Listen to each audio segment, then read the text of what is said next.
seguridad debe ser el faro que guíe nuestras acciones. No podemos permitir que el crimen transnacional siga prosperando a expensas de la estabilidad y el bienestar de nuestras naciones y sus ciudadanos. Tenemos la convicción de que la paz y la seguridad son elementos que conducen al desarrollo.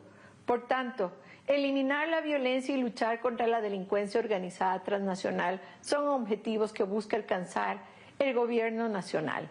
Por ello, es menester contar con la cooperación internacional. Seguiremos participando de manera constructiva en el Consejo de Derechos Humanos, ejerciendo un papel de liderazgo en diferentes resoluciones e iniciativas. Hemos presentado también nuestra candidatura para ser miembro del Consejo de Derechos Humanos durante el periodo 2027 a 2029.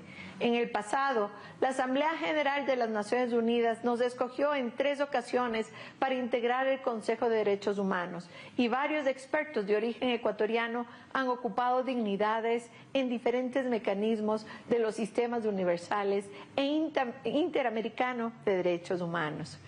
En este marco, Ecuador continuará adoptando las medidas necesarias para favorecer la promoción de los derechos humanos, el empoderamiento de las mujeres, las niñas y prevenir y erradicar la discriminación y violencia, así como promover la igualdad de género. Seguiremos creando políticas públicas y programas para el ejercicio efectivo de los derechos de las niñas, niños, adolescentes, pueblos indígenas, afroecuatorianos, personas adultas mayores, personas con discapacidad y otras en situación de vulnerabilidad en consonancia con las convenciones internacionales de las que es parte y su normativa interna. Además, Ecuador participa activamente en la implementación de los pactos mundiales sobre los refugiados para una migración segura y ordenada, regular, con un enfoque transversal de derechos humanos. Hemos reformado la Ley Orgánica de Movilidad Humana a fin de reforzar la aplicación efectiva del mandato constitucional de igualdad y no discriminación, incluyendo un marco de prevención y protección para las víctimas de trata de personas y tráfico ilícito de migrantes. Seguiremos abogando para que la comunidad internacional otorgue atención adecuada al vínculo entre derechos humanos y medio ambiente. En ese marco, el país lleva adelante acciones para hacer frente al cambio climático, el cual constituye una amenaza para el disfrute de los derechos humanos.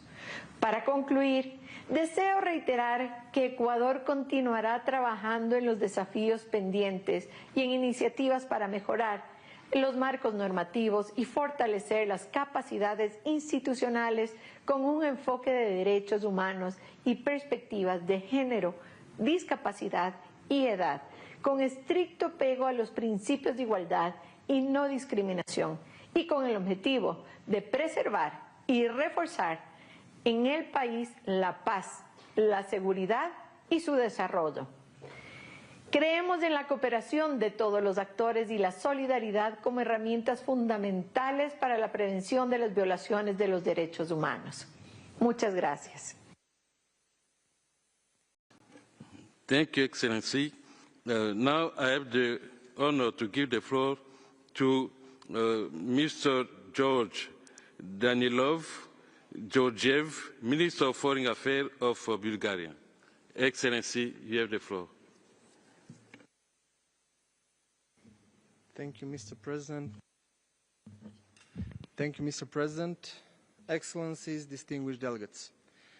I am honored to address the principal international body responsible for the promotion and protection of human rights worldwide, the Human Rights Council.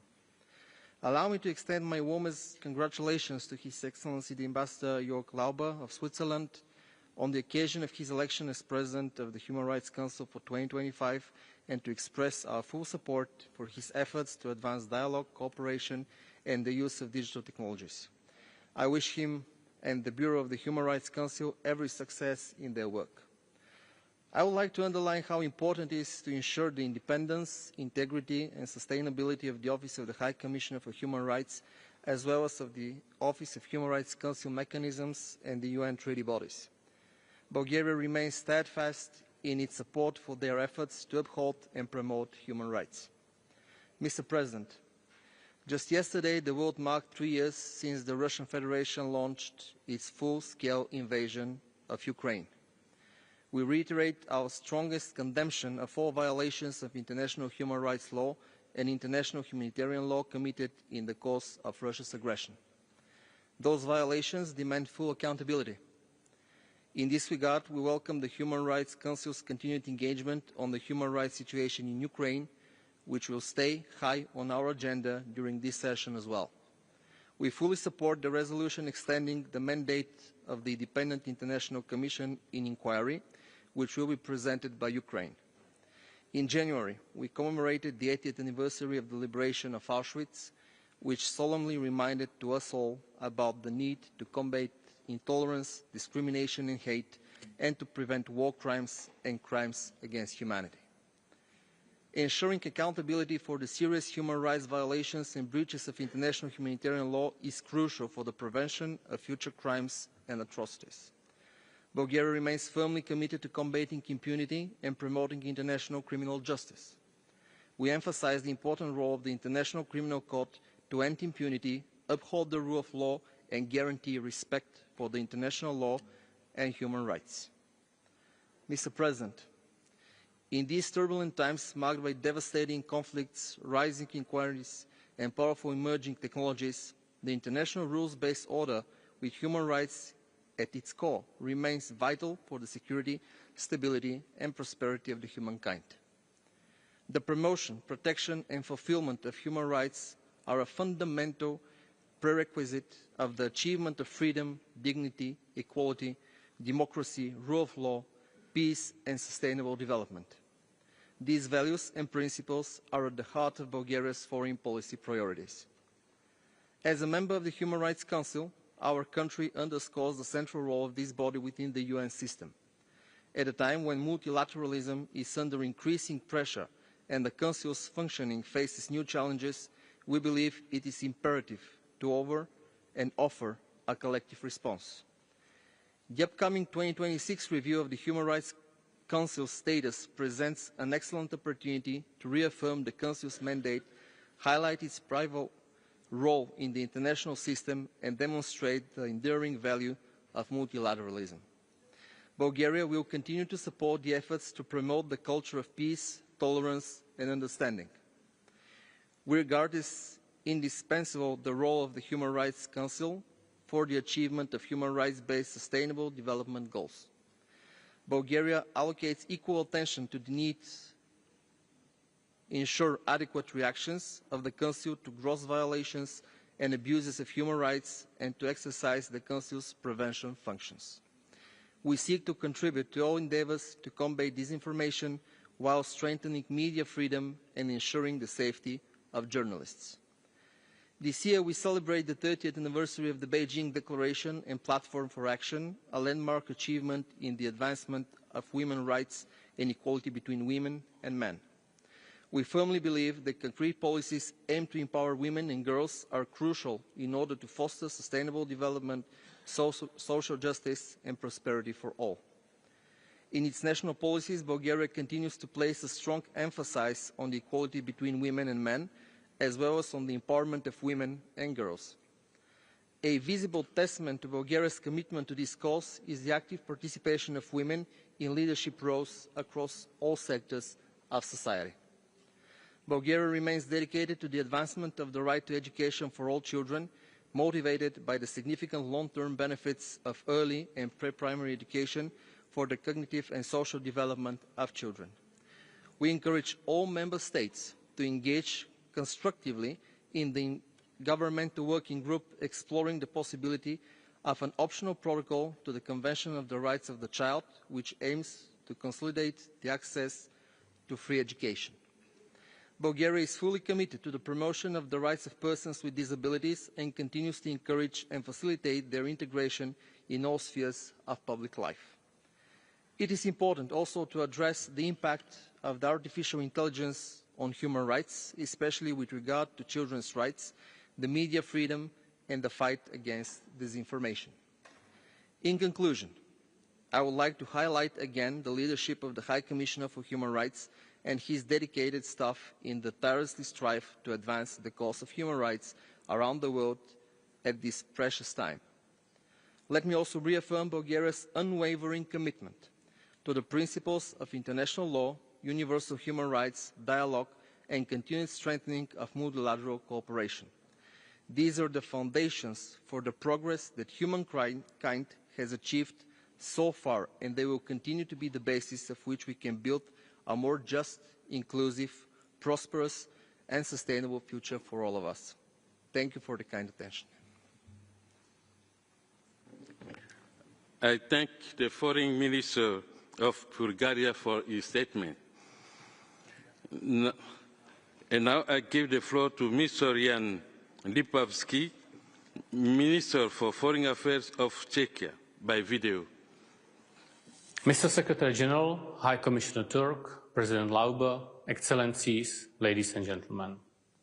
We are living in difficult times. Armed conflicts, coups, and the humanitarian crisis are increasing.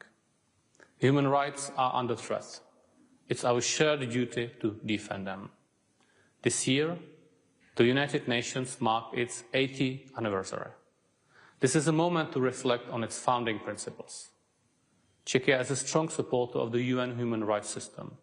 We are proud to serve on the Human Rights Council for the 5th time. The Council plays a key role in addressing the human rights crisis. We will not stand aside. Protecting human rights requires a united effort. Governments, civil society, activists, journalists, and media workers all have a role to play. If we fail, the consequences will be more suffering, greater inequality, and increasing instability. Women and girls must have full protection, online and offline. The 30th anniversary of the Beijing Action Platform reminds us of the power of inclusion. Russia's war of aggression against Ukraine continues to cause enormous human suffering.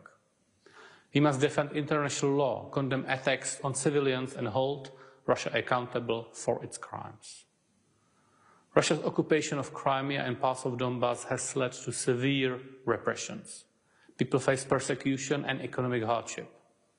We call on Russia to release all political prisoners, including Irina Dalinovich and Emir Hussein Kuku. Czechia stands with Ukraine. We support its people at home and abroad. Our help is diplomatic, political, financial, material. Sanctions must continue. In Russia, human rights are also under attack. The Kremlin silences critics and crushes freedoms. People face unfair trials, long prison sentences, and harsh reprisals. Russia must stop oppressing its own citizens and release all political prisoners. Human rights violation persists in many parts of the world. In Iran, Afghanistan, North Korea, Myanmar, Belarus, China, and other countries. People suffer daily. The world cannot look away. In Georgia, the right to peaceful assembly is under threat. Czechia will again present a resolution on this June. Our own history shows why these freedoms must be protected. Digital rights matters. The Human Rights Council must help shape global standards. We support stronger cooperation between human rights experts and technology specialists. Mr. President, Czechia will work with its partners to strengthen this Council and uphold human rights worldwide. I thank you. Merci à Son Excellence, Monsieur le Ministre des Affaires étrangères de la Tchéquie. Je donne la parole maintenant à Son Excellence, Monsieur Mateusz da Cecilia Phineas Seize, ministre de la Justice et des Affaires religieuses et constitutionnelles de Mozambique, par vidéo. Embaixador Jag Leba, presidente da 58ª sessão do Conselho dos Direitos Humanos, excelentíssimo senhor Volker Turk, alto comissário das Nações Unidas para os Direitos Humanos, distintos representantes dos Estados-membros do Conselho dos Direitos Humanos, caros participantes, É com elevada honra que me dirijo a este Conselho em representação do Governo da República de Moçambique, num momento crucial para o nosso país e para a consolidação dos direitos humanos no mundo. A presente sessão do Conselho dos Direitos Humanos tem lugar num momento de muitos conflitos geopolíticos no mundo, caracterizados por violações graves dos direitos humanos. Nunca antes o mundo teve tantos conflitos ativos em simultâneo, como foi o caso em 2024. O terrorismo e o extremismo violento no nosso país continuam a representar um obstáculo ao gozo e proteção dos direitos fundamentais dos cidadãos. Estes conflitos violam o direito humano fundamental e produzem milhões de refugiados em todo o mundo. As mudanças climáticas têm estado na origem dos frequentes desastres naturais em Moçambique, caracterizados por ciclones tropicais cíclicos, provocando deslocamentos internos forçados das populações, com impacto negativo no gozo e respeito pelos direitos humanos. A assistência humanitária às populações afetadas, quer pelo terrorismo e extremismo violento em Cabo Delgado, quer pelas mudanças climáticas no centro e norte do país, tem contato com o apoio e solidariedade da comunidade internacional, que em parceria com o governo tem procurado mitigar os efeitos negativos. A este propósito, reiteramos o apelo à solidariedade internacional para a solução deste conflito e a proteção dos direitos das vítimas, especialmente mulheres e crianças. Excelências, o nosso país realizou, em outubro de 2024, mais um ciclo eleitoral, um marco significativo no fortalecimento da democracia moçambicana. No entanto, o período pós-eleitoral foi marcado por tensões sociais e manifestações populares que evidenciaram desafios na gestão da ordem pública, resultando, lamentavelmente, em episódios de violação dos direitos humanos. O governo de Moçambique condena veementemente quaisquer atos que comprometem o exercício dos direitos fundamentais, incluindo a liberdade de expressão e de manifestação. Reconhecemos que alguns excessos cometidos por elementos das Forças de Defesa e Segurança durante as respostas às manifestações pós-eleitorais requerem uma análise profunda e medidas concretas para garantir que tais situações não se repitam. Contudo, o Estado moçambicano considera que o direito à manifestação pacífica deve ser exercido de forma responsável e dentro dos limites da lei, garantindo a convivência harmoniosa e a estabilidade nacional.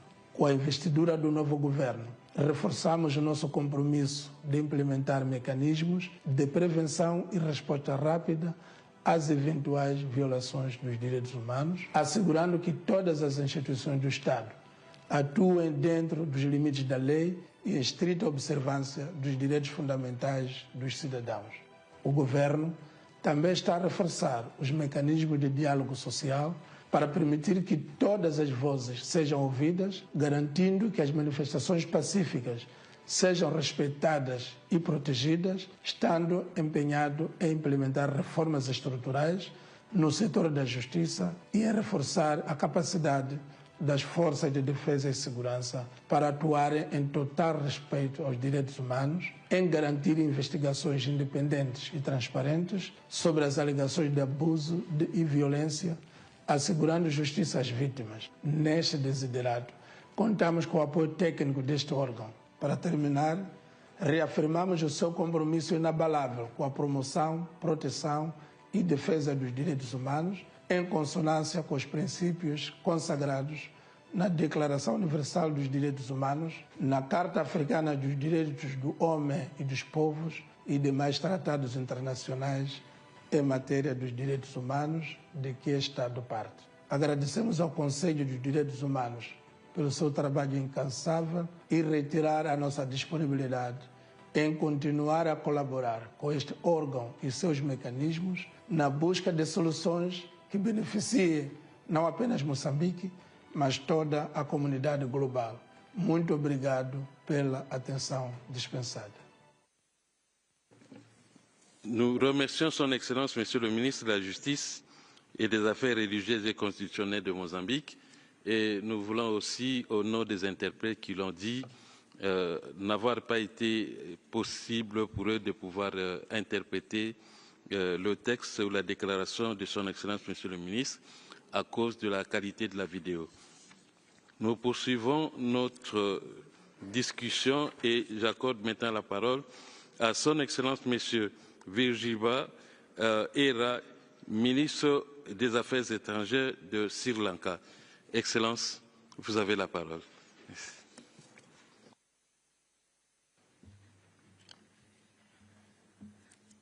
Mr.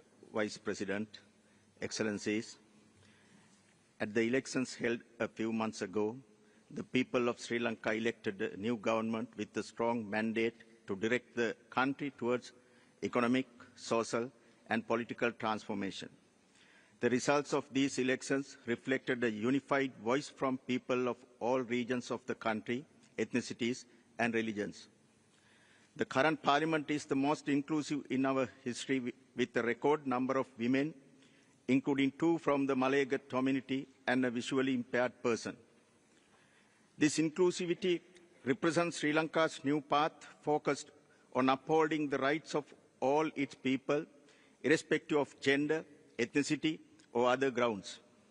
The economic crisis affected all segments of the population, especially the poorest and the most vulnerable. Having stabilized the economy, the government is currently in the process of laying the foundation toward economic transformation and greater economic democratization through fair distribution of opportunities.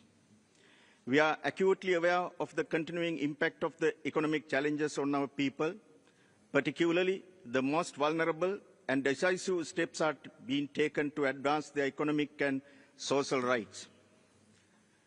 In the national budget for 2025, we have committed to a series of measures to extend much-needed relief to the people, including increased allocation for social welfare and security.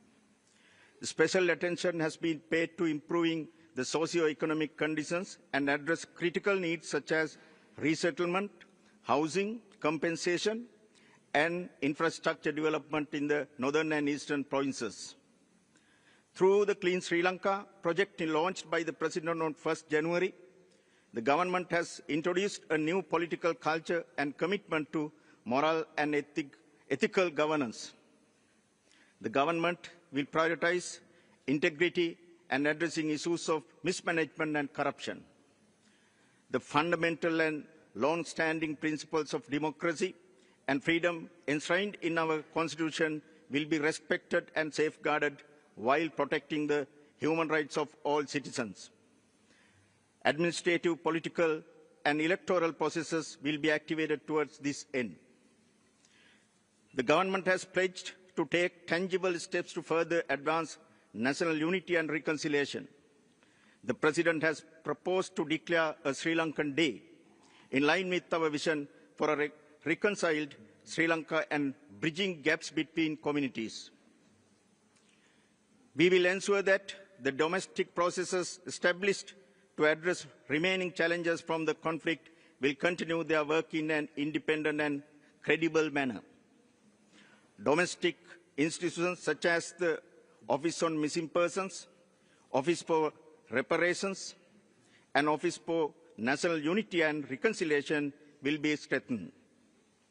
The contours of a truth and reconciliation framework will be further discussed with the broadcast possible cross-section of stakeholders to ensure a process that has the confidence of all Sri Lankans.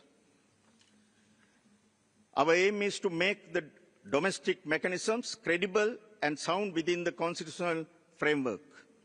The Truth and Reconciliation Commission will be empowered to investigate acts of violence that give rise to tensions within Sri Lankan society. The government is fully cognizant of the responsibility that accompanies the people's mandate to fulfill the aspirations for a just, fair, and prosperous society. As we work towards national unity, reconciliation, and inclusive development, the continued encouragement and support of the international community will be important. Sri Lanka is an active member of the UN and a party to all core human rights instruments. We regularly engage with treaty bodies and special procedures. In the past few years, we have received visits from over 10 special procedures and engaged productively with treaty bodies, most recently with the CEDAW Committee, ICCPR, and the UPR. We are committed to genuine dialogue and cooperation on human rights through continuous and constructive engagement. Sri Lanka stands ready to support this Council in addressing the pressing global challenges in a balanced and holistic manner in line with its founding principles of universality, impartiality, objectivity, and non-selectivity. We believe that states must be encouraged and empowered to address their challenges through robust national human rights frameworks, supplemented by assistance upon request. We will continue to work in a constructive spirit of dialogue and cooperation with the UN and this Council within our national legal framework. Thank you very much. Je remercie Son Excellence, Monsieur le Ministre des Affaires étrangères de Sri Lanka. Now I give the floor to His Excellency Lark Robjusen, Minister for Foreign Affairs of Denmark, Mr. President, dear colleagues, it is an honor to address the Council. As we all know, human rights are crucial to human dignity, equality, freedom, peace and sustainable development. These principles form the very foundation of a good life. Unfortunately, that is far from the reality for many people around the world. Let me provide just a few examples. 3 years ago, Russia launched its illegal, unprovoked and unjustified full-scale invasion of Ukraine. Civilians have been forced to flee their homes. Civilians have been traumatized. Civilians have been killed. We must all continue to stand by the Ukrainian people for as long as necessary. In Gaza, the humanitarian situation remains catastrophic following Hamas's horrific terror attack on 7 October 2023. Far too many civilians have been killed. The events that have unfolded over the last 16 months clearly illustrate the need for a long-term solution to the decades-long conflicts. We have seen some positive momentum during the past month, but we must continue to focus on taking steps towards sustainable peace. A two-state solution is the only viable long-term solution.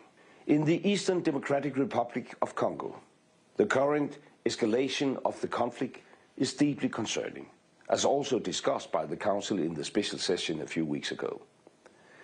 Reports of sexual and gender-based violence, including cases of mass rape, are horrific. The people of the DRC deserve peace. The people of the Great Lakes region deserve peace. International borders must be respected.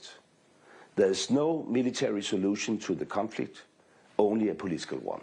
In Myanmar, the junta continues its brutal crackdown, oppressing its people.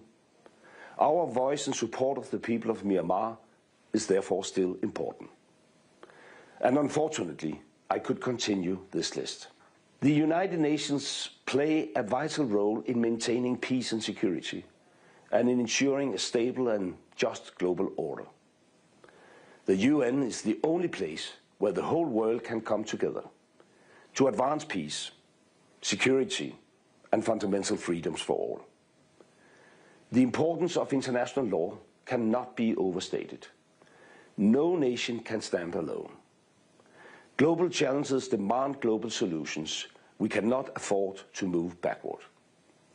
Our collective goal must be in a world free of war, a world free of poverty, a world free from the suppression of human rights. Thank you. I thank the Foreign Minister of Denmark for his statement.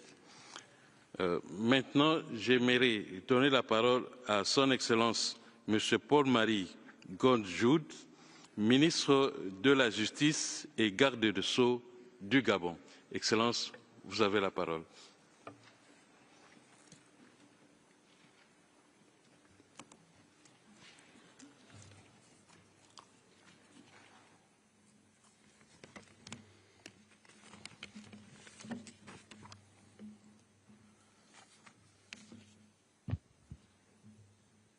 Excellences, Monsieur le Président du Conseil des droits de l'homme, Excellences, Mesdames et Messieurs les ministres, Excellences, Mesdames et Messieurs les ambassadeurs, Mesdames et Messieurs, l'occasion et les circonstances me conduisent avant tout propos à adresser à l'ensemble de la communauté des nations représentée à cette rencontre d'importance par les différents États et institutions les salutations du gouvernement de la transition et du peuple gabonais.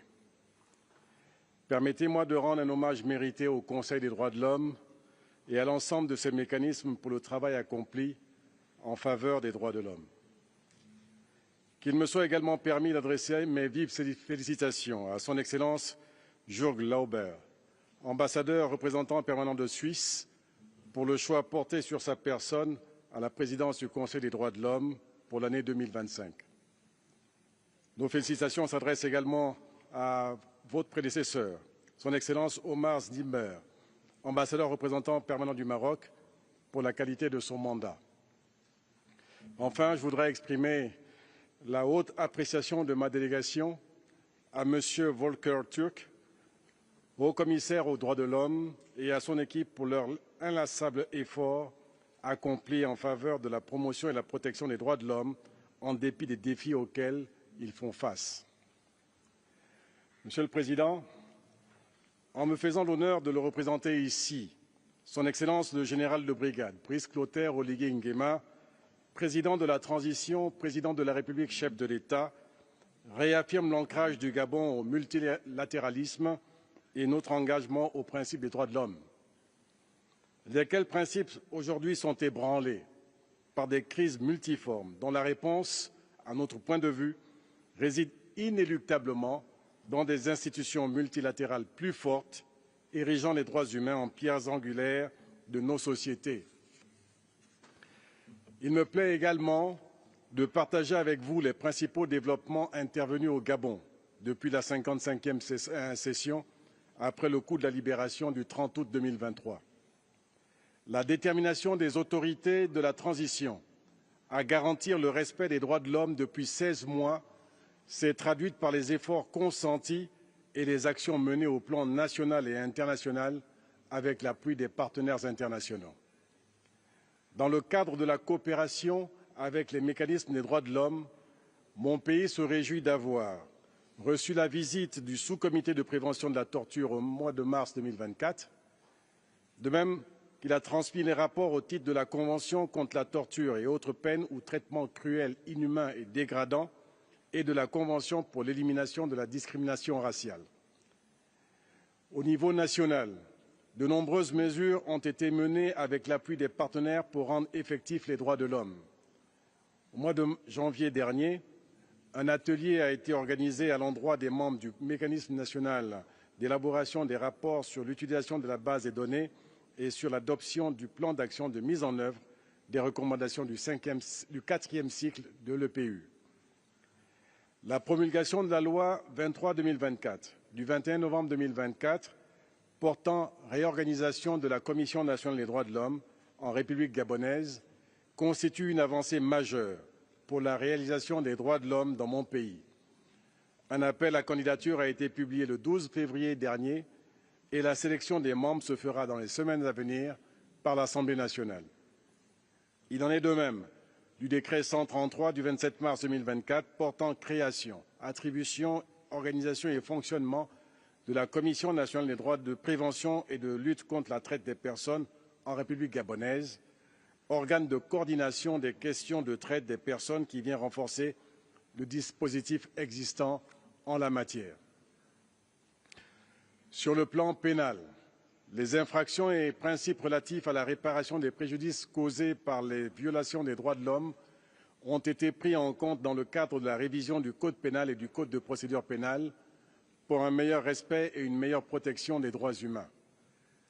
Dans le domaine de la santé, il me plaît aussi de mentionner ici que le gouvernement a progressivement adapté ses actions aux enjeux de la transition nationale par la mise en œuvre de projets stratégiques visant à améliorer l'offre de soins, renforcer la gouvernance et surtout assurer aux services de santé tous les Gabonais. Monsieur le Président, depuis le mois d'août 2023, Les autorités de la transition sont engagées par le biais d'une feuille de route dans des réformes politiques et institutionnelles visant à favoriser le retour à un ordre constitutionnel apaisé et sécurisé avant l'organisation des élections. Les dites réformes, menées avec l'implication des forces vives de la nation, ont principalement porté sur la tenue du dialogue national inclusif du 2 au 30 avril 2024, qui a enregistré plus de 680 participants, y compris ceux de la diaspora. L'adoption d'une nouvelle constitution au terme d'un référendum qui consacre entre autres un septennat renouvelable une seule fois dans le cadre d'un régime présidentiel avec la particularité de l'interdiction d'une transmission dynastique du pouvoir. Elle renforce l'état de droit et consolide les bases de la réconciliation nationale et de la cohésion sociale. L'adoption de la loi organique 1/2005 du 19 janvier 2025 portant code électoral en République gabonaise, qui apporte des innovations majeures visant à simplifier le cadre juridique, à renforcer la transparence et la régularité des scrutins et mieux prendre en compte les attentes des citoyens en termes de sincérité des résultats des élections. Au titre des nouveautés, on note la mise en place avant chaque élection d'une autorité indépendante chargée de veiller à la transparence et à la sincérité des scrutins, la création de 2 sièges de députés pour la diaspora gabonaise, le droit de vote pour les citoyens incarcérés, l'introduction de quotas de 30% de candidatures pour les femmes et de 20% pour les jeunes. L'implication des femmes au processus électoral s'inscrit dans le droit fil de notre détermination à faire appliquer la déclaration et le programme d'action de Beijing lancé il y a plus de 30 ans. Sur cette question, il est essentiel de relever la dynamique pour renforcer les droits des femmes, promouvoir l'égalité des sexes et lutter contre les violences faites aux femmes à travers l'adoption d'une stratégie nationale pour l'égalité des genres. Monsieur le Président, Mesdames et Messieurs, notre session se tient au moment où le Gabon entre dans une république établie par la nouvelle Constitution qui renforce l'état de droit, consolide les libertés et la gouvernance démocratique. En effet, mon pays s'achemine vers la fin de la période de transition par l'organisation de l'élection présidentielle le 12 avril prochain, suivie d'élections législatives et locales. Je saisis cette occasion solennelle pour remercier l'ensemble de nos partenaires bilatéraux, régionaux et multilatéraux pour l'accompagnement et le soutien apporté dans le processus de stabilisation et de retour à un ordre constitutionnel sécurisé et apaisé. La coopération internationale renforcée étant, à notre humble avis, l'unique option pour des solutions durables en matière de droits de l'homme. Je vous remercie. Merci beaucoup, Excellence, Monsieur le Ministre de la Justice du Gabon. Merci.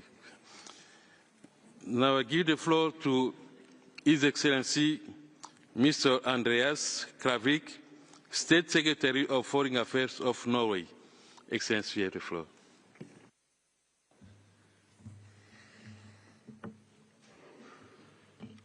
Excellencies, Mr. President, over the past year, the world has again witnessed an unacceptable number of violations of human rights and international humanitarian law.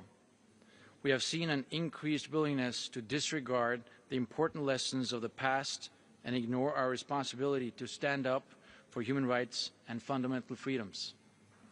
The UN Charter, international humanitarian law, and human rights must be respected and protected.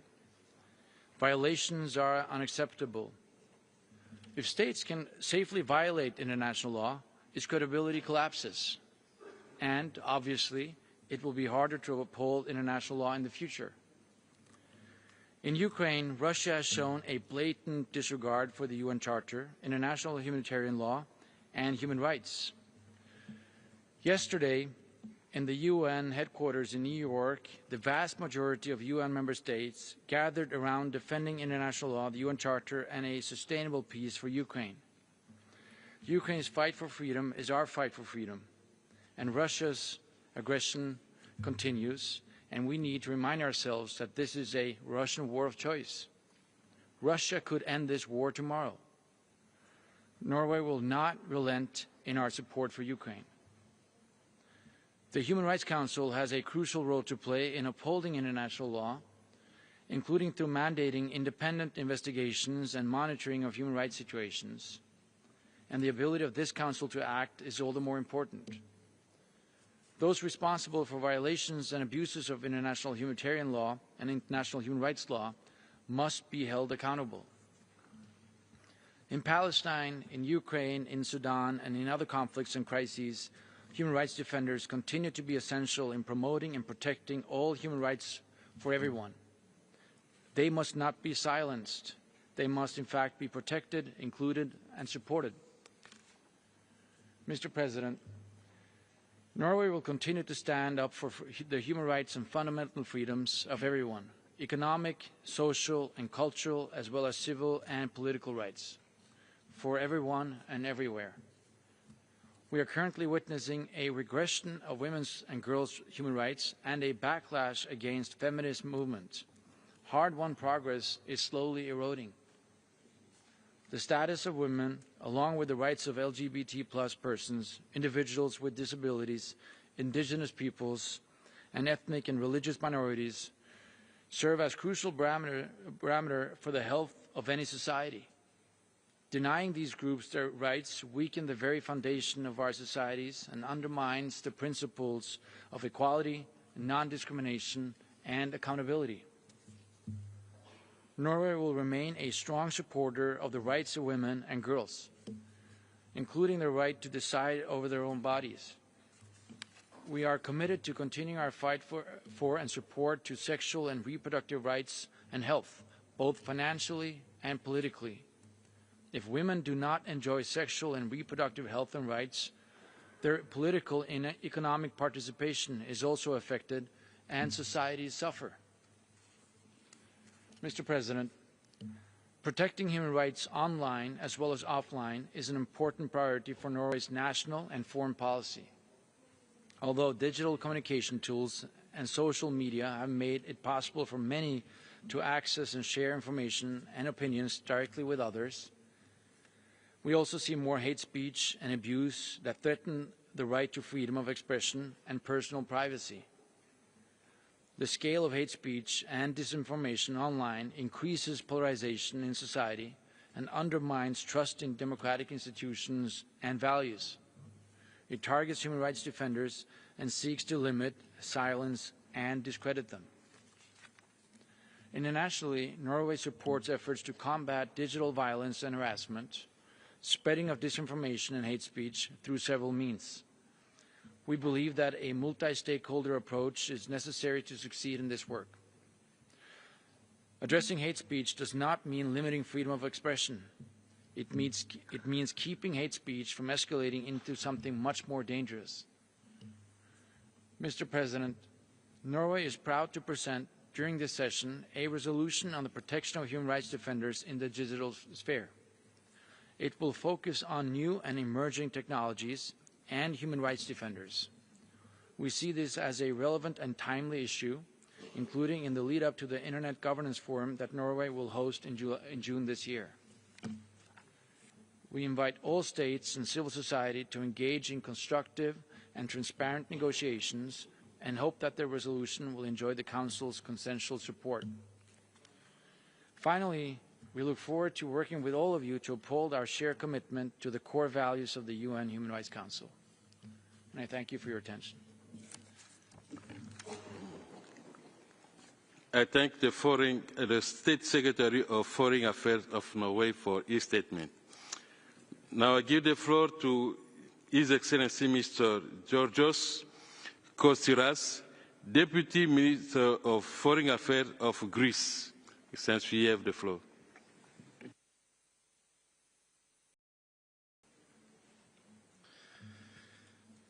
Your Excellency, High Commissioner for Human Rights, President of the Human Rights Council, Excellencies, it's a great honor for me to address the 58th high-level segment of the Human Rights Council.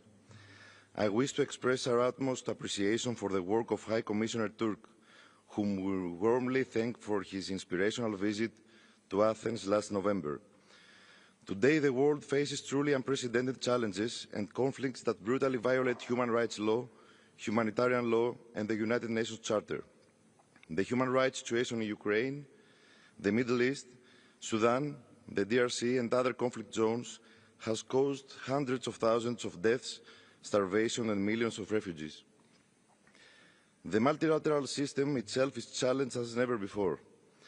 In this framework, this Council is a source of hope, where human rights are not simply at the center of our decisions, but an end in itself. These days, in all international fora, there is one common topic for discussion: the 3rd anniversary of Russia's invasion of Ukraine. We stand in sorrow and respect for the thousands of our fellow human beings who lost their lives during the war.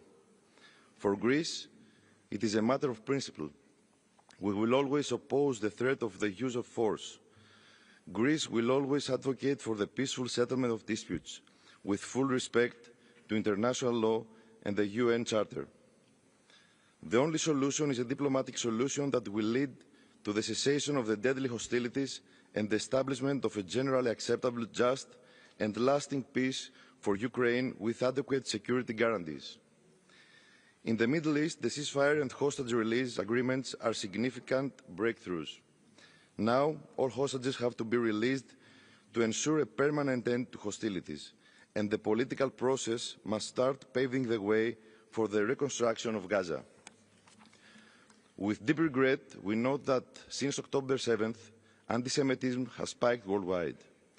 We must do our utmost together to fight anti-Semitism, Holocaust denial, and preserve our democratic and human rights values. Greece reiterates its unwavering support for Syria's unity, sovereignty, and territorial integrity. Syria needs an inclusive government where all ethnic and religious communities participate, protecting the legitimate rights of all Syrians, a government free of external intervention, respecting international law. Greece, on its part, is a pole of stability in the entire region. Prime Minister Mitsotakis and Foreign Minister Gerapetritis have repeatedly visited the Middle East to promote peace and stability. We declare our readiness to contribute actively with humanitarian aid and technical assistance in institution building in Syria and the region. We welcome the deployment of 2 OHCHR teams to Armenia to collect information about displaced persons and refugees from Nagorno-Karabakh. Mr. President, Greece, a nation whose history has profoundly shaped the values of democracy, diplomacy and dialogue, fully supports the multilateral human rights system within the United Nations. As an elected non-permanent member of the United Nations Security Council, Greece is working hard to advance the peaceful settlement of disputes, international law, climate and maritime security, and protect women and children in armed conflict. Greece actively promotes the Human Rights Council's vital work, focusing on youth, sport, and human rights education as an open window for progress, notably by co-sponsoring relevant resolutions. In times of severe challenges, there is but one way forward: working together, building bridges in trying to reach our common goals.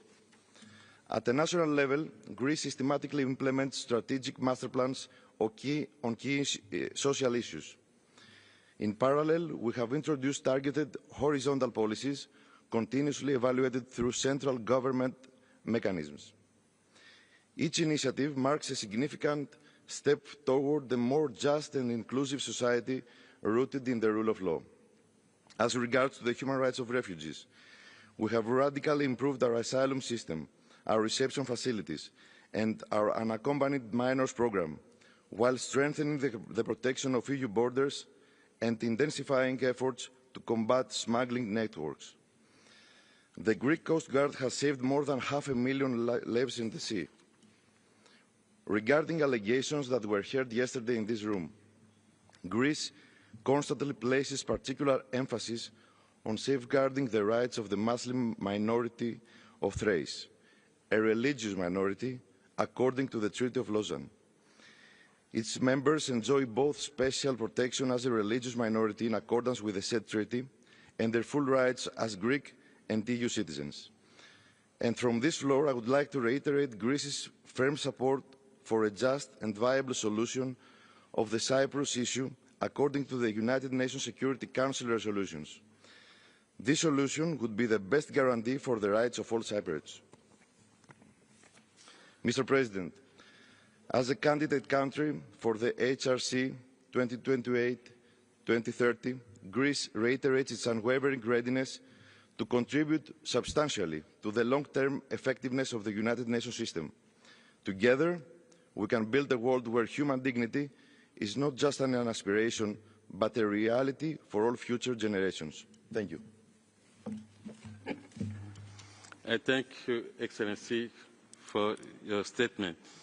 Now, I give the floor to His Excellency Mr. Nuno Sampaio, Secretary of State for Foreign Affairs and Cooperation of Portugal. Excellency, you have the floor.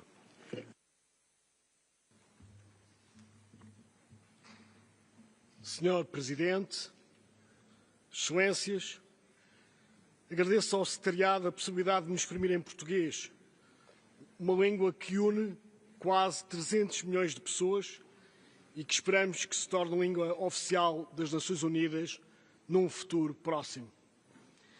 Este Conselho reúne num momento particularmente desafiante, marcado pela confluência de múltiplos desafios, em que o multilateralismo e o respeito pelos direitos humanos têm sido postos à prova. Temos assistido à erosão gradual do direito humanitário em zonas de guerra, a retrocessos democráticos, à promessa cada vez mais longínqua da realização da igualdade de género, à propagação do ódio, da desinformação, da intolerância e do racismo.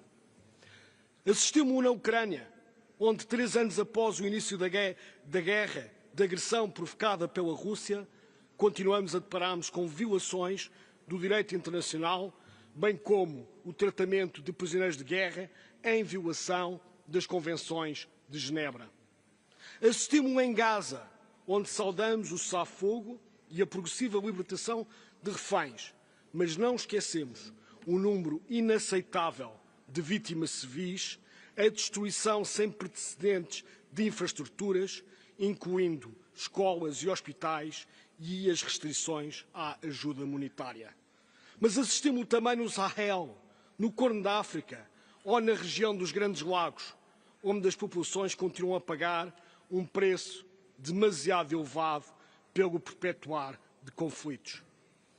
Lamentamos profundamente que o último ano fique para a história como um dos mais sombrios para as crianças, de acordo com o recente relatório da representante especial do Secretário-Geral para as Crianças e Conflitos Armados. Reiteramos a necessidade de respeitar e garantir o respeito pelo direito internacional humanitário e de contribuir para uma cultura global de respeito dos direitos humanos. Senhor Presidente, no ano em que se comemoram os 80 anos da criação das Nações Unidas, a aprovação do Pacto do Futuro oferece-nos uma esperança renovada no multilateralismo e nos 3 pilares centrais da ação das Nações Unidas. Portugal defende uma ONU paritária, na qual estes pilares disponham de igual importância e de recursos adequados. Não há paz e segurança sem direitos humanos, e sem direitos humanos não existe também desenvolvimento sustentável. Pugnamos porque este Conselho seja elevado ao órgão principal das Nações Unidas e que sejam exploradas mais estreitas sinergias com o Conselho de Segurança. Defendemos um sistema internacional de proteção eficaz que previna violações e abusos de direitos humanos e que assegure a responsabilização dos perpetradores. Um sistema independente, amplo e abrangente que salvaguarde a autonomia do Alto Comissário e do seu escritório, que continue a reforçar os órgãos de tratados e os vários mecanismos do Conselho e que permita a participação de todos os atores, desde logo dos pequenos Estados insulares em desenvolvimento e dos países menos desenvolvidos, para cujo fundo fiduciário Portugal tem contribuído, bem como a sociedade civil. Senhor Presidente, Portugal continuará a fazer a sua parte para fortalecer o sistema multilateral de direitos humanos, participando nele de forma ativa. Dentro de dias, apresentaremos uma resolução sobre os direitos económicos, sociais e culturais. A resolução deste ano abordará especificamente o tema do financiamento para o desenvolvimento. Portugal tem participado ativamente nas discussões deste tema, enquanto co-presidente do processo preparatório da 4ª Conferência Internacional para o Financiamento do Desenvolvimento e em outros fóruns multilaterais. Move-nos o objetivo de contribuir para tornar a arquitetura financeira internacional adequada à sua finalidade e garantir uma perspectiva de direitos humanos para alcançar os objetivos de desenvolvimento sustentável. Em junho, Portugal apresentará uma resolução sobre o direito à educação. Continuaremos a liderar o grupo de amigos sobre os mecanismos nacionais de implementação, reporte e seguimento das obrigações e recomendações internacionais de direitos humanos. E trabalharemos, juntamente com Marrocos e o Paraguai, para promover a rede internacional destes mecanismos, através também da organização de um 3º seminário internacional em Lisboa. Dentro de dias, teremos a adoção do resultado do Exame Periódico Universal de Portugal. O UPR é um instrumento fundamental para o diálogo construtivo entre Estados. Prosseguiremos esforços em áreas que consideramos prioritárias, como a abolição da pena de morte, o combate ao racismo, a proteção dos direitos humanos dos jovens e dos imigrantes. Este ano é também um ano-chave para a promoção da igualdade de género e dos direitos das mulheres. Celebramos os 30 anos da adoção da Declaração e Plataforma de Ação de Pequim e o 25º aniversário da Resolução 1325 do Conselho de Segurança sobre Mulheres, Paz e Segurança. Aguardaremos com elevada expectativa os resultados da 69ª sessão da Comissão sobre o Estatuto da Mulher, na qual iremos participar ativamente. Concluo, Sr. Presidente, reiterando o apoio de Portugal a este Conselho, fiéis à nossa tradição de estabelecer pontes, bem como aos princípios que defendemos e aos compromissos que assumimos. Promoveremos o diálogo construtivo e inclusivo, considerando que a realização dos direitos humanos é sempre um processo inacabado que só coletivamente poderemos cumprir. É com essa confiança no multilateralismo e em prol destes valores que Portugal, com a continuidade e coerência que caracteriza a nossa política externa, é candidato a um lugar de membro não permanente do Conselho de Segurança para o biênio 2027-2028. Muito obrigado.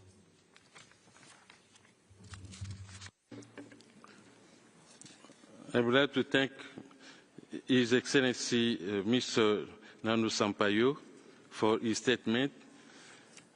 And now I give the floor to Her Excellency Ms. Kang In-sun, Vice Minister for Foreign Affairs of the Republic of Korea. Excellency, you have the floor.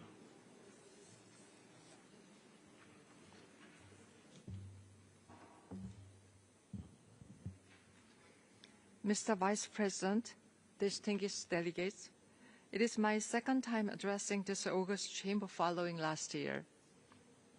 And this year, I am standing before you with an even keener sense of responsibility as the Republic of Korea has embarked on its role as a member of the Human Rights Council. We celebrate the 8th anniversary of the UN and recall its spirit rooted in humanity's inherent longing for peace. Yet, we still witness grave human rights situations unfolding in all corners of the globe. The war against Ukraine just reached its 3rd year yesterday, and it has been further complicated by strengthened military ties between Russia and the DPRK. Daily, we hear reports of the eroding human rights situation in Gaza and the DRC. The rise of emerging technologies is adding to the complexities of human rights challenges like a Pandora's box. As rightly observed by the High Commissioner, the key to resolving today's conflicts and crises rests in greater respect for human rights, not less. In this regard, 2025 offers a fitting opportunity to double down on our efforts in enhancing human rights as we start to implement the Pact for the Future adopted last year. As a member of the Human Rights Council, we will constructively engage with the international community, focusing on the following key priorities. First, we reiterate our unwavering belief in the Council and UN human rights mechanisms as well as a bastion of promoting and protecting human rights. Human rights are universal and every voice counts. The Council plays an indispensable role in helping developing countries build the capacity to advance human rights norms and policies. Korea will continue to support such endeavors to ensure that human rights-based approaches are effectively implemented around the world. Second, the digital transformation. It is reshaping our world, and it presents both opportunities and challenges for human rights. Recognizing these transformative developments, Korea has made it a priority to tackle these complexities through a human rights-based approach. We are committed to leveraging our digital expertise to help the Council navigate the evolving human rights landscape in the digital age. In this regard, we will table our fourth resolution on this critical issue at the 59th session. Third, we must do more to protect women, girls, and other vulnerable groups, especially in times of escalating conflicts and protracted crises. This year marks 30 years since the Beijing Declaration and 25 years since UN Security Council Resolutions 1325. It is a crucial moment to renew our wholehearted commitment to gender equality. Korea has long supported the WPS agenda, and we have been promoting survivor-centered responses to gender-based violence in conflict.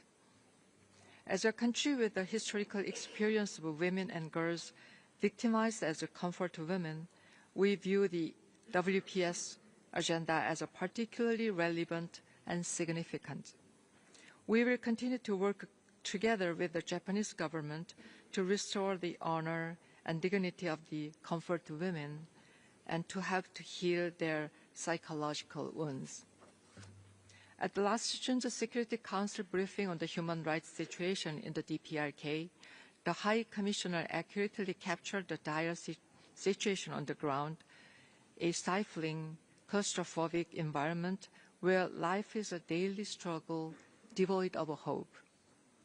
The DPRK's deployment of its troops to Russia once again highlights the linkage between the DPRK's human rights abuses and its ramifications for international peace and security like two sides of the same coin.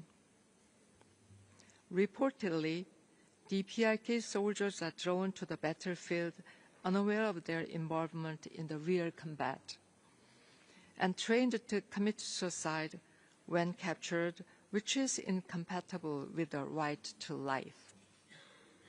We are deeply concerned about the inhumane treatment of the DPRK escapees being forcibly repatriated, including extrajudicial executions, arbitrary detentions, and enforced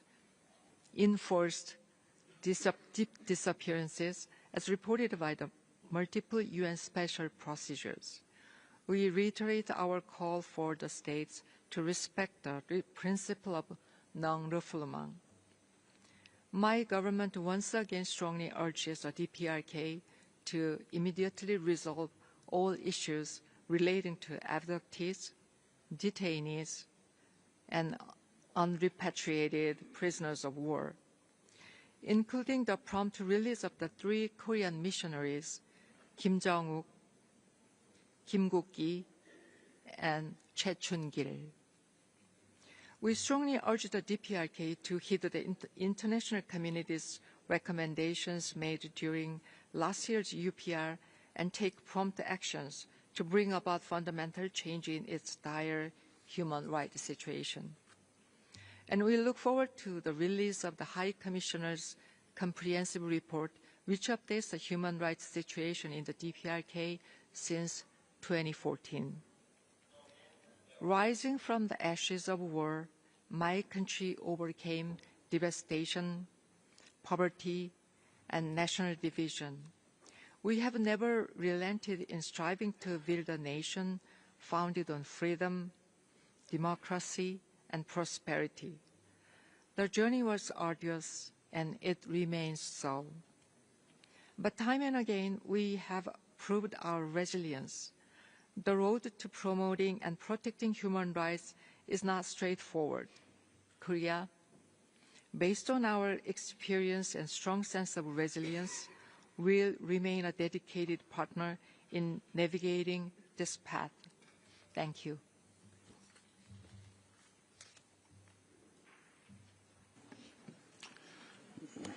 Je remercie Son Excellence, Madame la ministre des Affaires étrangères de Corée.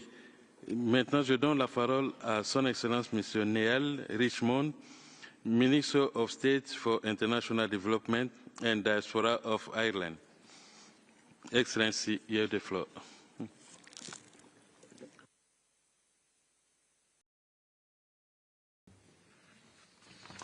Mr. Vice President, ladies and gentlemen, it is a privilege to address the Human Rights Council at the opening of this, its 58th session. It is 70 years since Ireland joined the United Nations. Then, like now, we did not take our role as a UN member state lightly, but made a firm commitment to the multilateral rule-based order and to the UN Charter. A few short months ago, all states here pledged a new beginning to multilateralism by signing the Pact for the Future and committing to human rights as an integral part of the UN system. As we convene for this new session of the Human Rights Council, we also restate our commitment to this Council, the primary UN human rights body. Our presence here this week is a show of unity in the face of division, of support to the Office of the High Commissioner for Human Rights, to international law, and to upholding, promoting and defending human rights. In times of crisis like we face today, it is difficult not to lean into division and distrust. However, it is also in these moments that we can and must stand secure in our commitment to the principles of interrelated, interdependent and indivisible human rights. Today, like 70 years ago, I restate Ireland's commitment to a rules-based international order and to a constant, persevering dedication to peace. Mr. Vice President, this week, 3 years ago, Russia made clear its disdain for the UN Charter and international human rights law. The Commission of Inquiry established by this Council has found that violations of human rights and international humanitarian law, as well as war crimes, have been committed in the context of Russia's brutal, illegal war of aggression against Ukraine. The international community must continue to condemn such actions and ensure that perpetrators of human rights violations and abuses are held to account. Ireland will continue to call for an end to Russia's war of aggression and violations of international law, and for a comprehensive, just and lasting peace in Ukraine based on the UN Charter and with respect for Ukraine's territorial integrity and sovereignty. Last week marked 500 days since the brutal attacks perpetrated by Hamas and other terrorist organisations on Israel. Ireland unreservedly condemns these attacks and the taking of hostages.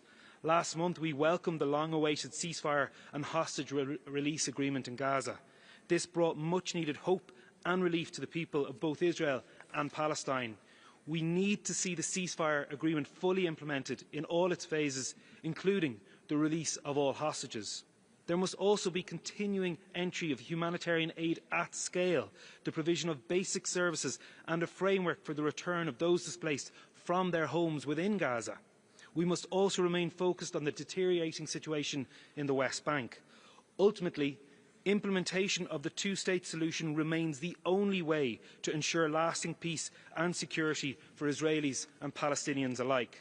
Mr. Vice President, in Sudan, The Sudanese armed forces and the rapid support forces and their allied movements and militias have shown utter disregard for human rights.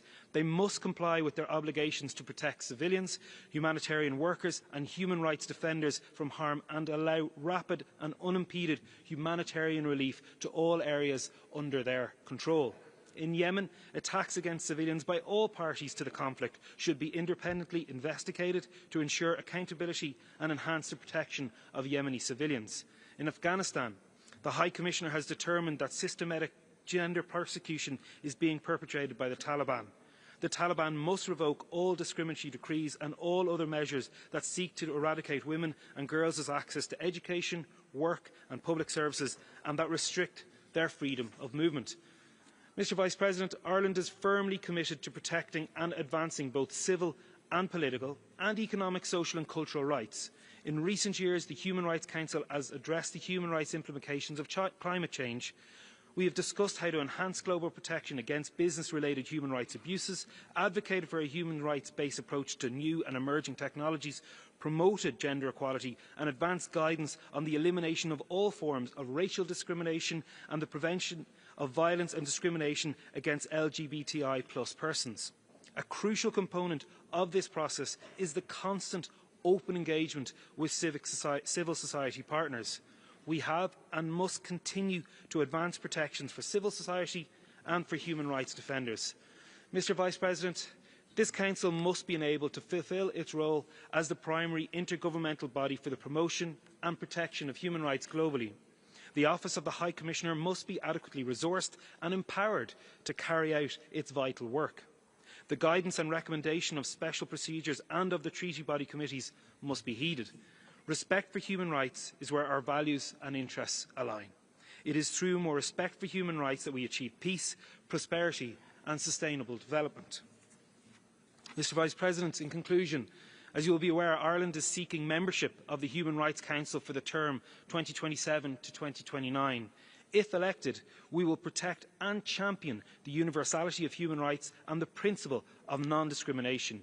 We will be an advocate for prevention and for accountability, and we will work in partnership and good faith with all who share our commitment to multilateralism and the values and principles set out in the UN Charter and the Universal Declaration of Human Rights. Gurmina Mahagav, and thank you very much. I would like to thank His Excellency. And now I give the floor to Son Excellence Madame Isabelle Béraud Amadei, conseiller de gouvernement, ministre des Relations extérieures et la coopération de Monaco par vidéo. Monsieur le Président du Conseil des droits de l'homme, Monsieur le Haut-Commissaire, Excellences, Mesdames, Messieurs. En tout premier lieu, je souhaite réaffirmer, une nouvelle fois, l'importance que revêt pour la Principauté de Monaco le respect des droits de l'homme, du droit international et de nos engagements communs en faveur des buts et principes des Nations Unies. Il y a quelques semaines, j'ai eu l'honneur de mener la délégation monégasque lors des cérémonies organisées dans le cadre du 80e anniversaire de la libération du camp d'Auschwitz-Birkenau. Ces émouvantes commémorations, en honorant la mémoire de millions de victimes de la barbarie humaine, ont mis en lumière le bien fondé du combat en faveur des droits de l'homme, de leur universalité et de leur indivisibilité. Il s'agit d'un combat permanent et plus que jamais d'actualité. Alors que les tensions géopolitiques, les conflits régionaux ou interétatiques et les crises humanitaires perdurent, il est de notre responsabilité commune de toujours défendre les valeurs sur lesquelles est bâti le système onusien. La guerre n'y a pas sa place, pas plus que les conditions de vie inacceptables dans lesquelles est plongée une grande partie de l'humanité. Ainsi, en Ukraine, 3 ans jour pour jour après le début de l'agression russe, les armes ne se sont toujours pas tues. Les violations graves des droits de l'homme s'y poursuivent, comme en attestent les rapports soumis à ce Conseil par votre bureau, Monsieur le Haut-Commissaire, ainsi que par la Commission d'enquête internationale. Ce travail de documentation est inestimable et indispensable dans l'optique d'établir les responsabilités. Cette année encore, Monaco soutiendra le renouvellement du mandat de la Commission. En ce qui concerne la situation au Moyen-Orient, la principauté de Monaco se félicite de l'arrêt des combats dans la bande de Gaza et au Liban et des libérations d'otages. Le très lourd bilan humain et matériel est effroyable. Monaco réaffirme que la solution à toute crise ne peut être que politique. Le processus de paix et de reconstruction sera long et coûteux. Il ne pourra être mené à bien que dans un climat de paix et de sécurité pour les populations civiles de la région et dans le cadre de la solution à deux États que nous continuons d'appeler de nos vœux. La situation en Syrie a aussi connu des développements très importants après 13 ans de guerre civile et d'une crise humanitaire sans précédent. Ce Conseil s'est activement mobilisé dès le début de la crise et cet engagement ne s'est jamais démenti jusqu'ici. Les témoignages et les preuves recueillies par la commission d'enquête et par le mécanisme sur la Syrie seront précieux pour établir les responsabilités et lutter contre l'impunité. Excellences, Mesdames, Messieurs, Monaco réaffirme que la paix, le développement durable et les droits de l'homme sont indissociables. Aussi, ce Conseil est-il central pour défendre notre vision d'un monde pacifique, juste, où tous peuvent vivre dans la dignité. Les commissions d'enquête et les missions d'établissement des faits mandatées par l'ONU jouent un rôle important pour répondre aux violations du droit international et du droit humanitaire international. C'est pourquoi, très récemment, au regard des événements dans l'Est de la République démocratique du Congo, Monaco a soutenu la mise en place d'une mission d'établissement des faits lors de la session extraordinaire du 7 février dernier. J'aurais pu également évoquer bien d'autres situations particulièrement préoccupantes, en particulier pour les droits des femmes et des minorités dans de nombreux pays. Toutes les crises mobilisent fortement les ressources du Haut-Commissariat que nous savons toujours insuffisantes. À cela s'ajoutent d'importants défis transversaux qui ont émergé et nécessitent une action coordonnée au niveau mondial. Je pense par exemple aux effets du changement climatique, à la dégradation de notre environnement ou encore au développement rapide de l'intelligence artificielle. Dans ce contexte, je vous assure, Monsieur le Haut-Commissaire, que la Principauté maintiendra, cette année encore, son soutien politique et financier à votre bureau. Je souhaite un plein succès aux travaux du Conseil et vous assure du total engagement de la délégation monégasque à cette fin. Je vous remercie de votre attention. Je remercie Son Excellence Madame Isabelle Béraud Amadei pour sa déclaration. Now I give the floor to Her Excellency Ms. Melita Gabric, State Secretary for Multilateral Affairs, Economic Diplomacy and Development Cooperation of Slovenia. Excellency, you have the floor.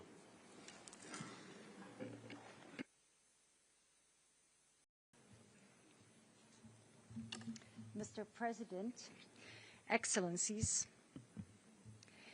ladies and gentlemen, it is an honor to address this esteemed Council on behalf of the Republic of Slovenia, a country firmly committed to upholding the principles of dignity, equality, and justice for all.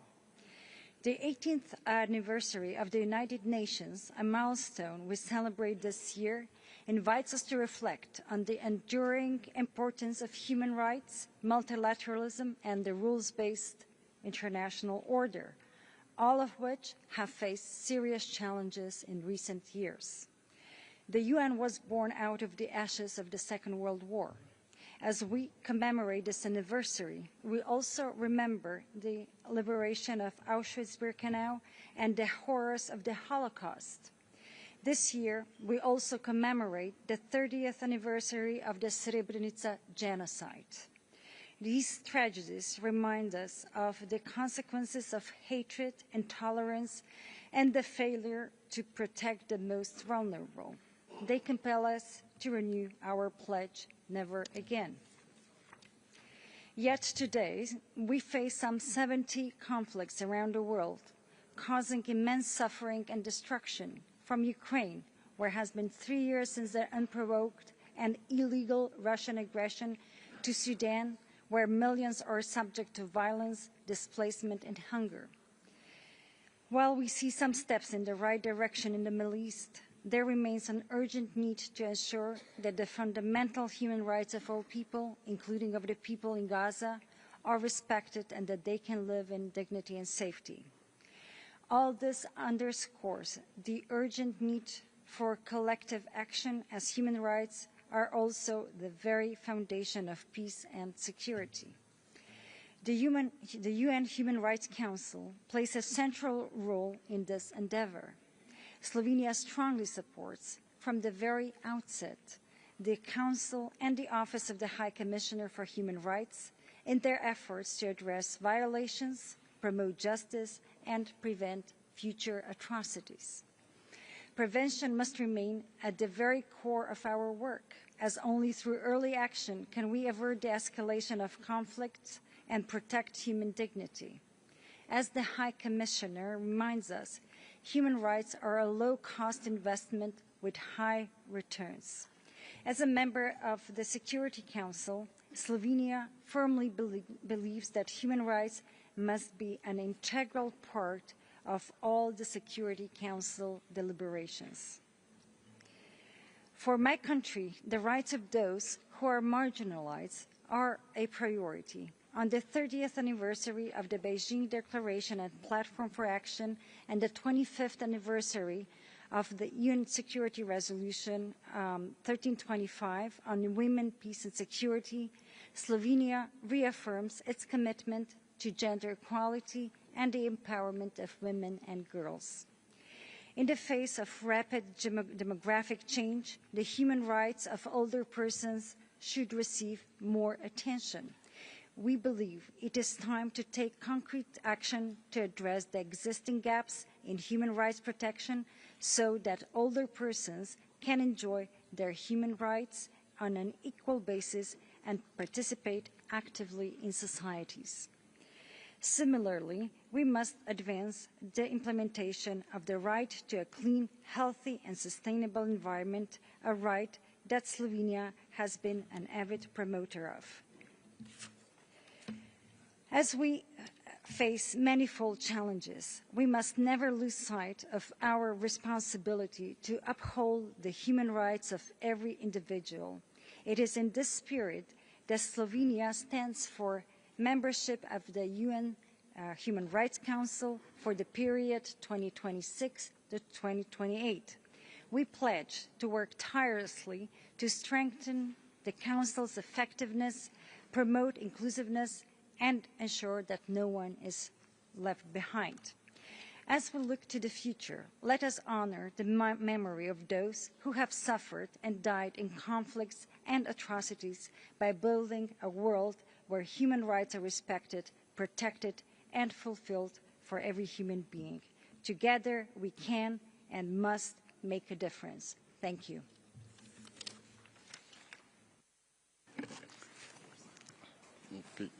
Thank you, Her Excellency, Ms. Melita Gebrich, for a statement. Now we give the floor to Her Excellency, Ms. Varsen Agabikidian, Minister of State for Foreign Affairs of the State of Palestine. Excellency, you have the floor. سعادة نائب رئيس المجلس، أصحاب المعالي والسعادة، السيدات والسادة، يواجه الشعب الفلسطيني أخطر مرحلة في تاريخه، حيث تمارس سلطات الاحتلال غير القانوني سياسة ممنهجة من القتل والدمار والتجويع والتهجير القسري والتنكيل والاعتقال، مستمرة في سجلها الطويل من جرائم الحرب والجرائم ضد الإنسانية على مدار 58 عام، مستفيدة من غياب المحاسبة والمساءلة. نقف اليوم أمامكم رافضين بشدة ومنددين بكل المخططات التي تستهدف تهجير شعبنا والتلاعب بمصيره. إنها دعوات تجاوزت حدودها لتمس بسيادة دول أخرى، ولا يمكن وصفها إلا بمحاولات مكشوفة تهدف إلى صرف أنظار العالم عن المجازر والاستيطان ونهب الأراضي والاعتداءات المتصاعدة على المقدسات وعربدة المستوطنين. السيد نائب الرئيس، ارتكبت جريمة الإبادة الجماعية بدم بارد في قطاع غزة، حيث استشهد وجرح أكثر من 180 ألف فلسطيني، معظمهم من الأطفال والنساء، فيما يواجه مليونان نازح خطر الجوع والمرض والموت تحت وطأة الحصار. دمرت المستشفيات والمدارس وقصفت أماكن العبادة وكل البنى التحتية، دافع المجتمع بأسره نحو كارثة إنسانية غير مسبوقة. وأمام هول هذه المجازر أصدرت محكمة العدل الدولية 3 أوامر احترازية في يناير ومارس ومايو 2023 رداً على الدعوى المقدمة من جنوب إفريقيا.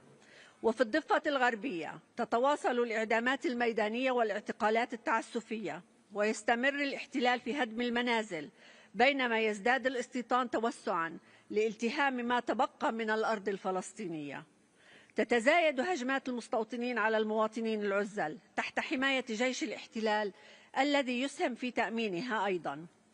أيضاً هجر أكثر من 40 ألف فلسطيني قسراً من منازلهم في مخيمات اللجوء في جنين وطوباس وتلكرم، في أكبر عملية تهجير قسري تشهدها الضفة منذ عقود. إضافة إلى ذلك يفرض الاحتلال حواجز عسكرية أصبحت طوقاً خانقاً يعزل المدن والقرى محاصراً الفلسطينيين في وطنهم. أما في القدس فتتصاعد وتيرة التهويد والاعتداءات على المقدسات، حيث يمنع الفلسطينيون من الوصول إلى مساجدهم وكنائسهم في انتهاك صارخ لحقوق العبادة وحرية الدين. وتستمر حكومة اليمين في مخططات تفريغ المدينة من سكانها الأصليين. وفي ظل هذه الجرائم البشعة يعاني الأسرى الفلسطينيون في معتقلات الاحتلال من أبشع أساليب التعذيب الهمجية، يتعرضون للضرب المبرح والإهانات اللفظية الهادفة لتدمير كرامتهم، إضافة إلى حرمانهم من الطعام والإهمال الطبي المتعمد. ويواجه باقي الأسرى انهياراً صحياً ونفسياً عميقاً نتيجة هذا التعذيب المتواصل في انتهاك صارخ لكل القيم الإنسانية.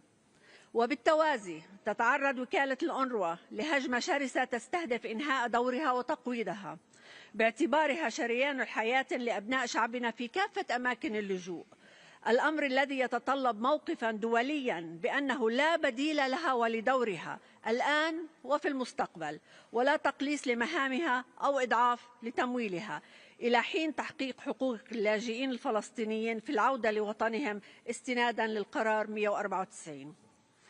السيد نائب الرئيس، اسمحوا لي أن أتقدم بالتهنئة لدولة سويسرا على توليها رئاسة مجلس حقوق الإنسان، وأن أعبر عن بالغ امتناننا لجهودها المتواصلة في تنظيم مؤتمر الأطراف السامية لاتفاقية جنيف.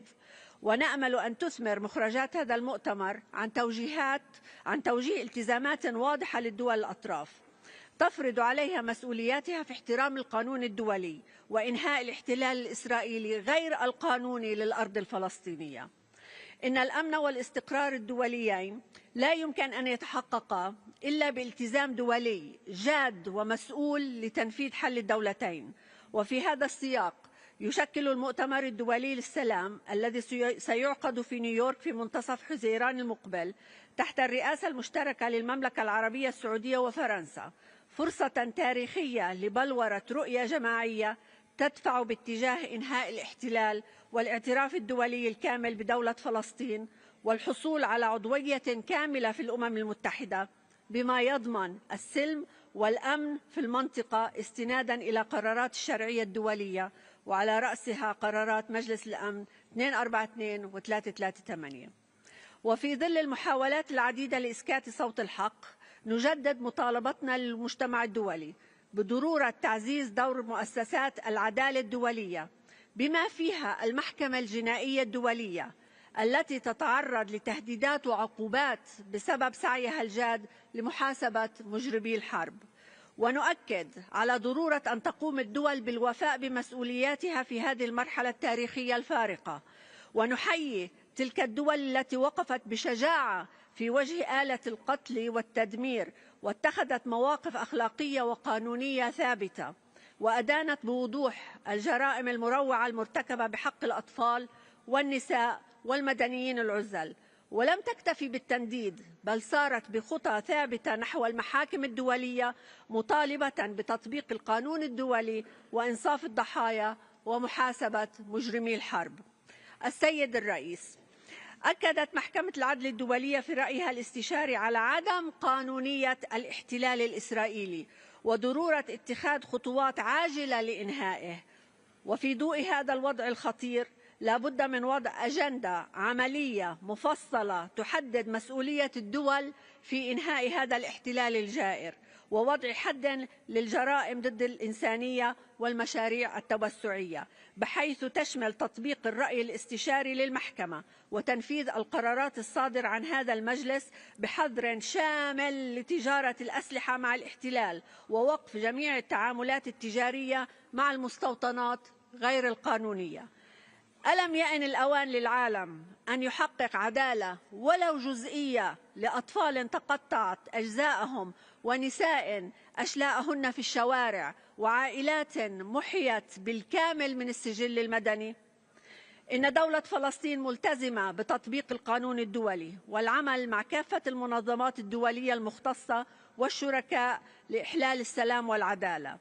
لا مجال للانتظار أو التأجيل، حان الوقت للتحرك الفوري لوضع حد نهائي للجرائم الممنهجة ضد الإنسانية وإنصاف الشعب الفلسطيني ومحاسبة المجرمين. وختاما نؤكد أن شعبنا سيواصل حياته في أرض آبائه وأجداده وسيواصل كفاحه المشروع من أجل الاستقلال، وحتما إن الاحتلال إلى زوال. شكرا.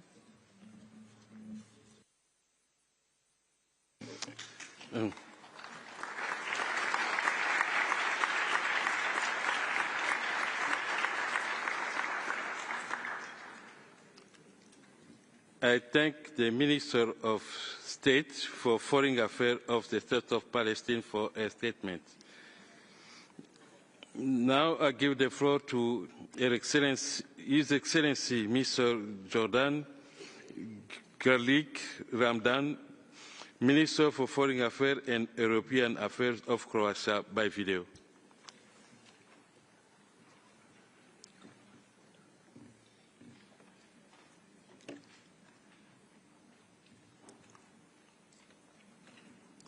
Mr. President, Mr. High Commissioner, distinguished colleagues, ladies and gentlemen, almost 8 years ago, the UN rose from the ashes of the World War II, representing a new commitment to global peace and security. Development and human rights, together with peace and security, form three pillars on which the United Nations area is built. More than ever, these three pillars are under threat, fueled by 120 armed conflicts worldwide. All this negatively affects the enjoyment of human rights, as well as the development of affected communities. Russian aggression against Ukraine is a clear example of obvious disregard of the UN Charter. Marking its 3rd anniversary, we see the cracks that war has left in the UN foundations. At the same time, the UN Charter upholds states' right to individual or collective self-defense in response to aggression. Croatia remains committed to supporting Ukraine in every aspect, bilaterally, internationally, raising its voice against the aggression. Numerous reports show that rules of international humanitarian law are often not respected. There is no place for torture in human civilization, yet there is credible evidence of torture of civilians and civilian detainees, prisoners of war, kidnapped children and others. The Human Rights Council has a role to play in ensuring accountability for grave violations of international humanitarian law, especially in situations in which the Security Council is blocked. Mr. President, last year brought new opportunities and challenges for people in Syria who were caught in one of the longest recent conflicts. Systematic violations of women's and girls' rights in Afghanistan will have a damaging effect on personal freedoms and long-term development of the country. Brutal repression of civil and political rights, combined with strict control of the media in countries such as Belarus and Russia, shows that authorities fear democracy and opposition. The recent special session on the Democratic Republic of the Congo has relieved horrifying levels of brutality towards civilians, including horrendous levels of sexual violence demanding accountability for the perpetrators. We welcome the ceasefire between Israel and Hamas and hope it will lead to the release of all remaining hostages held in Gaza. We acknowledge the important role of the International Committee of the Red Cross has played in the hostage release. Mr. President, due to the aggression against my country in the 90s, Croatia has had decades of experience in clearing landmines. Assisting affected countries and helping them in clearing landmines has been one of the cornerstones of our humanitarian efforts. We believe that human rights and humanitarian obligations of states should be part of the policies addressing the presence of mines, including through the implementation of the relevant international instruments. We are pleased to have joint efforts with our cross-regional partners in presenting a new resolution on the impact of landmines on human rights. Mr. President, Croatia is still searching for 1,782 missing persons vanished during the homeland war in the 90s. My country remains committed to find out their fate and whereabouts and strongly invites the other sides to enable access to the archives that could reveal their fate. Croatia is committed to the humanitarian nature of the issue of missing persons. Our efforts have been recognized within the Global Alliance for the Missing. We will continue to serve as devoted co-chairs along with Switzerland for the next 2 years.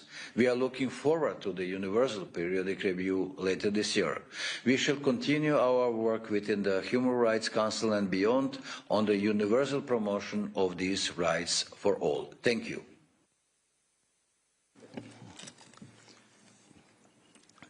I thank His Excellency Mr.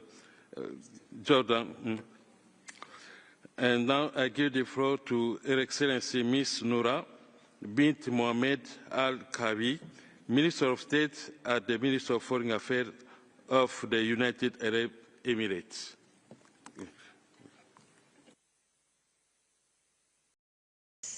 السيدات والسادة، يسرني أن أهنئكم على توليكم رئاسة مجلس حقوق الإنسان، وكل ثقة أنكم ستقودون أعمال المجلس بنجاح. ولا يفوتني أن أتقدم بالشكر لسلفكم سعادة السفير عمر زنبير على جهوده القيمة في إدارة أعمال المجلس، كما نثمن الدور الهام الذي يطلع به مكتب المفوضية السامية لحقوق الإنسان. السيد نائب الرئيس، أن دولة الإمارات ملتزمة التزاما راسخا بتعزيز وحماية حقوق الإنسان، وينعكس ذلك جليا في الجهود التي تبذلها لتطوير تشريعاتها وسياساتها من خلال البرامج والمبادرات التي تساهم في النهوض والرقي بحقوق الإنسان، حيث تحتضن الدولة أكثر من 200 جنسية يعيشون في سلام ووئام في ظل مجتمع متسامح ونظام قضائي كفؤ وعادل. وقد كان عام 2024 حافلا بالعديد من التشريعات والقوانين التي تواكب التنوع السكاني الكبير في الدولة. فعلى الصعيد التشريعي اعتمدت الدولة تعديلات بشأن الأحوال الشخصية التي توفر إطارا قانونيا شاملا ومتكاملا لتنظيم مسائل الأحوال الشخصية، بالإضافة لإصدار قوانين اتحادية بشأن تنظيم المؤسسات العقابية في الدولة وبشأن الدعم والتمكين الاجتماعي. وتتصدر حماية الأسرة وتعزيز مكتسباتها سلم الأولويات في جميع السياسات والبرامج الحكومية، انطلاقا من قناعة بأن الأسرة تمثل نواة وطن متسامح وآمن ينعم جميع أفراده بالرفاهية والاستقرار. وفي هذا السياق أصدرت دولة الإمارات قوانين بشأن الحماية من العنف الأسري، وتهدف إلى حماية الأسرة من هذه المخاطر بما يحافظ على كيان الأسرة وترابطها الاجتماعي. ووفق هذا النهج أنشأت الدولة في ديسمبر 2024 وزارة الأسرة كي تعمل على بناء أسرة مستقرة ونشء قادر على البناء والإبداع. أن المجتمع القوي والمستقر يعني وطنا قادرا على تحقيق طموحاته ومواجهة تحدياته والتخطيط السليم للمستقبل. مقولة لصاحب السمو الشيخ محمد بن زايد آل نهيان رئيس الدولة حفظه الله.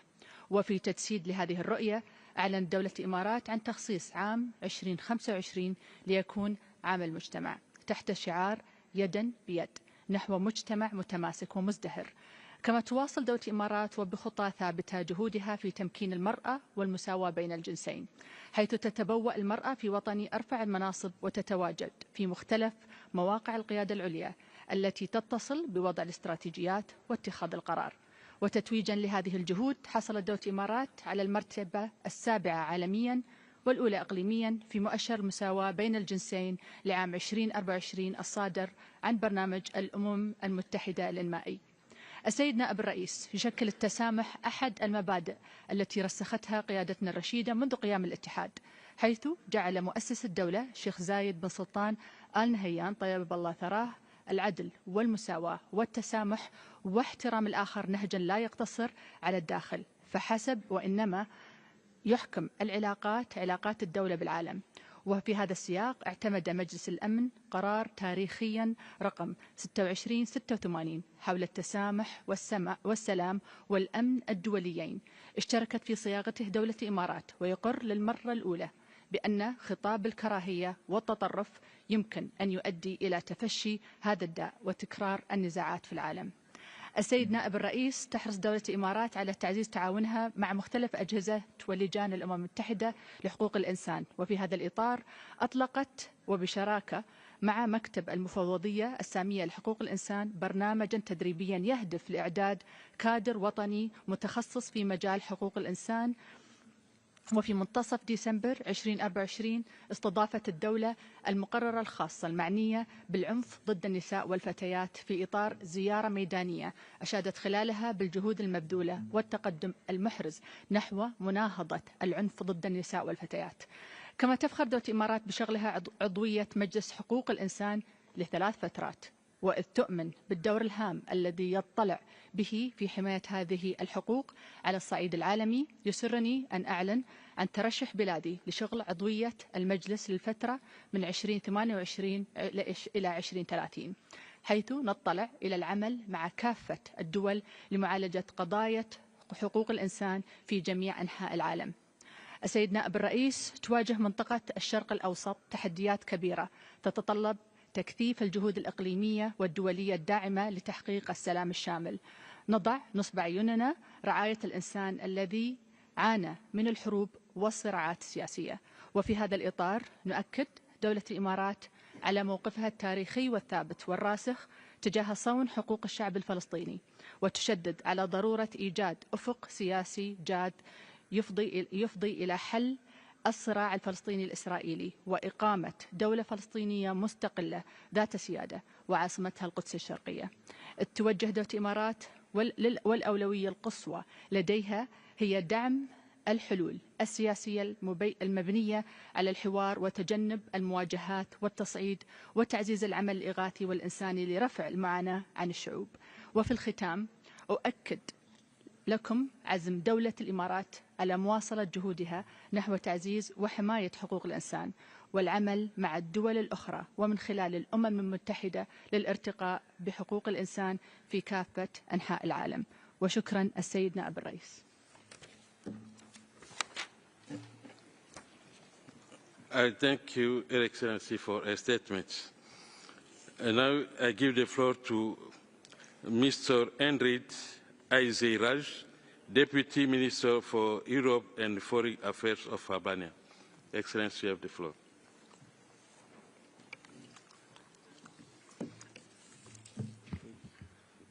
Mr. Vice President, Excellencies, ladies and gentlemen, I would like to express my gratitude for the opportunity to speak at this high-level segment of the 58th session of the Human Rights Council. Allow me also to congratulate Ambassador Lober on his assumption of office as President of the 19th cycle of the Human Rights Council. The Universal Declaration of Human Rights, adopted 77 years ago, stands as a remarkable achievement, reflecting shared values of equality, dignity, and justice. Unfortunately, conflict, violence, discrimination and inequality persists in this world to this day, where people's fundamental rights are constantly violated.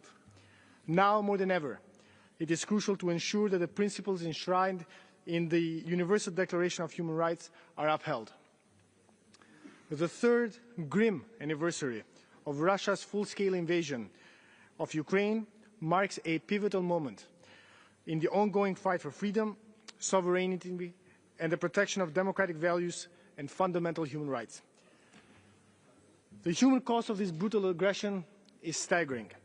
Thousands of lives have been lost, millions have been displaced. Russia's actions have been marked by deliberate attacks on civilian and critical infrastructure, use of torture, extrajudicial executions, arbitrary detentions, sexual and gender-based violence, war crimes, and a blatant violation of international law. At this pivotal moment, Albania praises the resilience and courage demonstrated by Ukrainian people in the face of this relentless aggression. And as a member of the Human Rights Council, we will continue to uphold the principle of accountability as one of its main priorities, together with fighting impunity and preventing further violations of human and fundamental rights. Mr. Vice President, Albania is deeply concerned by the ongoing conflicts and crises affecting various regions across the globe. These situations not only threaten regional stability, but they also result in a widespread violation of human rights. In Afghanistan, the situation of human rights continues to deteriorate. The systematic oppression of women and girls, the shrinking of civic space, and the marginalization of minorities are alarming developments that require immediate international action. In Iran, women and girls continue to be deprived of their fundamental rights and freedoms and are subjected to laws that restrict their autonomy and, most importantly, their dignity. We stand in solidarity with the brave Iranian women and girls as they continue to fight for equality and justice. After decades of suffering, the Syrian people deserve justice, they deserve dignity and the restoration of their fundamental rights. We all have a crucial role to play in ensuring that the atrocities committed against the Syrian people are punished and that their rights are fully restored, respected and protected. Other conflicts in many parts of the world, in Gaza, Sudan, South Sudan, Yemen, the Democratic Republic of Congo, Myanmar and Haiti, have worsened the already dire humanitarian crisis and led to widespread human rights abuses, with millions of people lacking access to basic necessities, including food, clean water, healthcare, and safety. Mr. Vice President, in a world where human rights violations persist and authoritarianism is on the rise, Albania is convinced that human rights mechanisms, such as the Human Rights Council, special procedures and treaty bodies, along with the vital role of the Office of the High Commissioner for Human Rights, are essential tools for safeguarding human rights, ensuring accountability, and promoting justice and equality. At a national level, Albania has taken significant steps to strengthen the protection of human rights and align its legal framework with international standards. We have adopted policies that respect the rights of all individuals, regardless of origin, nationality, ethnicity, gender, religion, age, belief, and other individual differences. Gender equality has been a key priority in recent years, with significant progress in empowering women and girls and placing them at the core of sustainable development. We are equally committed to defending minority rights and promoting social inclusion while also safeguarding their cultural heritage. We remain steadfast in supporting civil society and human rights defenders, recognizing their critical role in driving positive change across societies. We remain committed to promoting, protecting and fulfilling the rights of children at home and abroad. Albania will continue to advocate for the protection of refugees, migrants and stateless persons. We must also ensure that older persons are not left behind. It is our responsibility to ensure that they enjoy the same rights, dignity and respect for life as everyone else. Mr. Vice President, Albania firmly believes that human rights are the cornerstone of peace, stability, and sustainable development. We will continue to work with all of our partners to ensure that human rights are protected, promoted, and respected all across the globe. Thank you very much. I thank His Excellency for his statement. And now I give the floor to Her Excellency Esmeralda Mendoza, Secretary of State for External Relations of Angola. Excellency, you have the floor.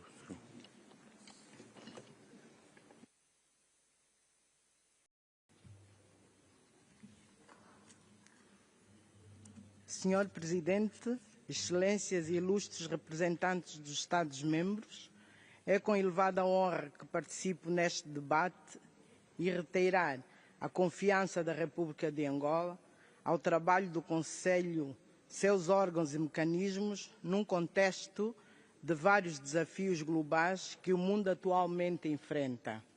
A República de Angola permanece alinhada à Declaração Universal dos Direitos Humanos, assim como a Carta Africana dos Direitos Humanos e dos Povos, e a todos os compromissos de direitos humanos por si ratificados, e tem a sua Constituição assente na defesa dos direitos e liberdades fundamentais e na consolidação do Estado Democrático de Direito, na paz e o desenvolvimento sustentável. O governo angolano participa regularmente das sessões do Conselho de Direitos Humanos, da ONU, tendo sido por 3 ocasiões membro e permanece comprometido com a cooperação contínua com os procedimentos especiais do Conselho de Direitos Humanos, assegurando uma resposta positiva às visitas dos relatores e reforçando o seu compromisso com a transparência e proteção dos direitos humanos. A título de exemplo, destacamos a visita que a perita independente sobre os efeitos da dívida externa efetuou a Angola em maio de 2024, cuja apresentação do relatório decorre durante os trabalhos da presente sessão do Conselho. O ano de 2025 é muito especial para Angola pelo facto de assumirmos a presidência pro tempore da União Africana e comemorarmos 50 anos da independência nacional. Recordo as palavras do secretário-geral António Guterres, há exatamente um ano atrás, neste mesmo Conselho, sobre a relação intrínseca entre os direitos humanos e a paz, ao declarar que os direitos humanos são a base da paz e que o caminho para a paz começa com o pleno respeito por todos os direitos humanos e com a construção de uma cultura de direitos humanos. Evocamos estas linhas para realçar a nossa atuação junto da União Africana, em que assumimos a presidência. A quando a sua assunção como Presidente da União Africana, Sua Excelência Presidente João Gonçalves Lourenço declarou atribuir uma importância central às questões da paz e segurança, que constituem os principais pressupostos das aspirações da Agenda 2063 da União Africana e do programa que estabelece o silenciar das armas até 2030, com vista a transformar a África numa região pacífica, segura, confiante num futuro promissor e de prosperidade para todos os africanos e colocar o continente na rota do desenvolvimento. Neste contexto, Angola encoraja as Nações Unidas, bem como os seus membros e órgãos, inclusive o Conselho dos Direitos Humanos, a conjugarem esforços para a efetivação do desenvolvimento da paz e dos direitos humanos em África e em todas as regiões do mundo. Senhor Presidente, com o início do ciclo político liderado pelo Presidente João Manuel Gonçalves Lourenço, os direitos humanos assumiram outra dimensão e atenção, tendo resultado na melhoria significativa da situação geral dos direitos humanos. Em 23 de janeiro de 2025, Angola participou no 4º ciclo da Revisão Periódica Universal e recebeu diversas recomendações dos Estados-membros, abrangendo áreas cruciais como a saúde, educação e proteção de grupos vulneráveis. Muitas das recomendações recebidas estão em linha com o Plano Nacional de Desenvolvimento 2023-2027, os programas e prioridades nacionais concebidos para reforçar o Estado de Direito, as instituições e a melhoria dos índices de desenvolvimento humano, a educação para os direitos humanos, a participação e a igualdade e a transparência e o combate à corrupção. Durante o diálogo interativo, Angola enfatizou o compromisso do país com os princípios universais de direitos humanos e a implementação de políticas que consolidam o progresso em áreas prioritárias. Entre os principais marcos, destacamos a ratificação de tratados internacionais, como a Convenção contra a Tortura, a Convenção Internacional sobre a Eliminação de todas as formas de discriminação racial e a Convenção das Pessoas com Deficiência, além de esforços para adesão a novos instrumentos jurídicos. Neste contexto, aproveitamos essa oportunidade para agradecer ao Grupo de Trabalho e aos seus Estados-membros que construtivamente efetuaram recomendações a Angola e consideram os relatores apresentados. Senhor Presidente, nos últimos anos, Angola implementou reformas jurídicas e institucionais voltadas à celeridade e acessibilidade da justiça, como a criação de 39 tribunais de comarca, investiu no aumento significativo de magistrados e advogados e a ampliação da assistência jurídica gratuita e adotou o Código Penal angolano, que reforça o combate à discriminação, à violência de género e tortura, além de prever mecanismos de responsabilização para violações dos direitos fundamentais.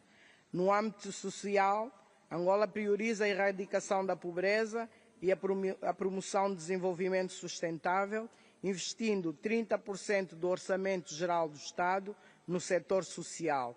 Programas como o Quenda, que tem beneficiado mais de 1 milhão de famílias em situação de vulnerabilidade, e o Plano Integrado de Intervenção nos municípios, que resultou em melhorias significativas em infraestruturas de saúde e educação. Relativamente ao setor da educação, entre 2017 e 2023 foram construídas e reabilitadas centenas de escolas. O governo angolano prometeu iniciativas para combater o abandono escolar, com ênfase na inclusão de crianças e jovens em situação de fragilidade, especialmente meninas, e na ampliação de programas como merenda escolar, bolsas de estudo para jovens. No setor da saúde, entre 2017 e 2023, foram construídas e reabilitadas 629 unidades sanitárias. O aumento no acesso aos cuidados primários resultou em avanços significativos, como a redução da mortalidade infantil e materna, além da expansão da rede de unidades sanitárias e da formação de profissionais de saúde. Quanto aos refugiados, Angola acolhe mais de 52 mil refugiados sob proteção internacional, assegurando o seu acesso a serviços básicos, incluindo educação, assistência médica e implementação do registro biométrico para garantir os seus direitos. Essas ações demonstram o compromisso de Angola em promover o bem-estar social e a inclusão dos refugiados, aliando-se aos padrões internacionais de direitos humanos. Angola entende que colocar o respeito pelos direitos humanos no centro das políticas públicas é a melhor forma de garantir o bem-estar comum de todos os cidadãos. Para terminar, reafirmamos o nosso compromisso com o Conselho de Direitos Humanos e o Alto Comissariado das Nações Unidas para os Direitos Humanos, bem como a Agenda de Desenvolvimento 2030 das Nações e a promoção e proteção dos direitos humanos a nível interno e externo, de acordo com os padrões internacionais. Muito obrigada, Sr. Presidente. I thank Her Excellency for her statement. And now I give the floor to His Excellency Mr. Alejandro Solano Ortiz, Vice Minister of Multilateral Affairs of Costa Rica.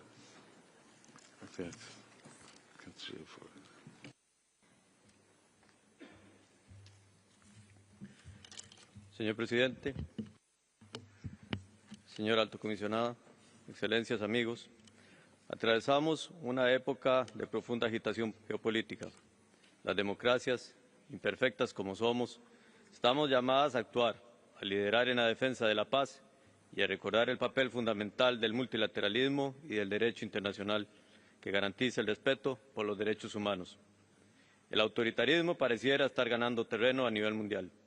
Es alarmante cómo algunos intentan maquillarse de democracia, instrumentalizando los poderes judiciales y legislativos para socavar el respeto por los derechos humanos y el Estado de Derecho. Los tiranos se aferran al poder, impunes y con la complicidad de otros estados y de algunas instituciones financieras internacionales. Estas dictaduras clausuran universidades y medios de comunicación, o bien los toman para usarlos como instrumentos de propaganda. Muchos opositores, periodistas, artistas y defensores de derechos humanos son forzados al exilio y arbitrariamente se les priva de la nacionalidad y se les confiscan sus bienes. Presenciamos conflictos armados y anexiones territoriales ilegítimas, masacres de civiles por grupos extremistas y denuncias de crímenes contra la humanidad perpetrados por Estados miembros de la ONU, en ocasiones en colaboración con mercenarios. Se multiplican las violaciones sistemáticas de derechos humanos, los golpes de Estado y la reducción de espacios democráticos.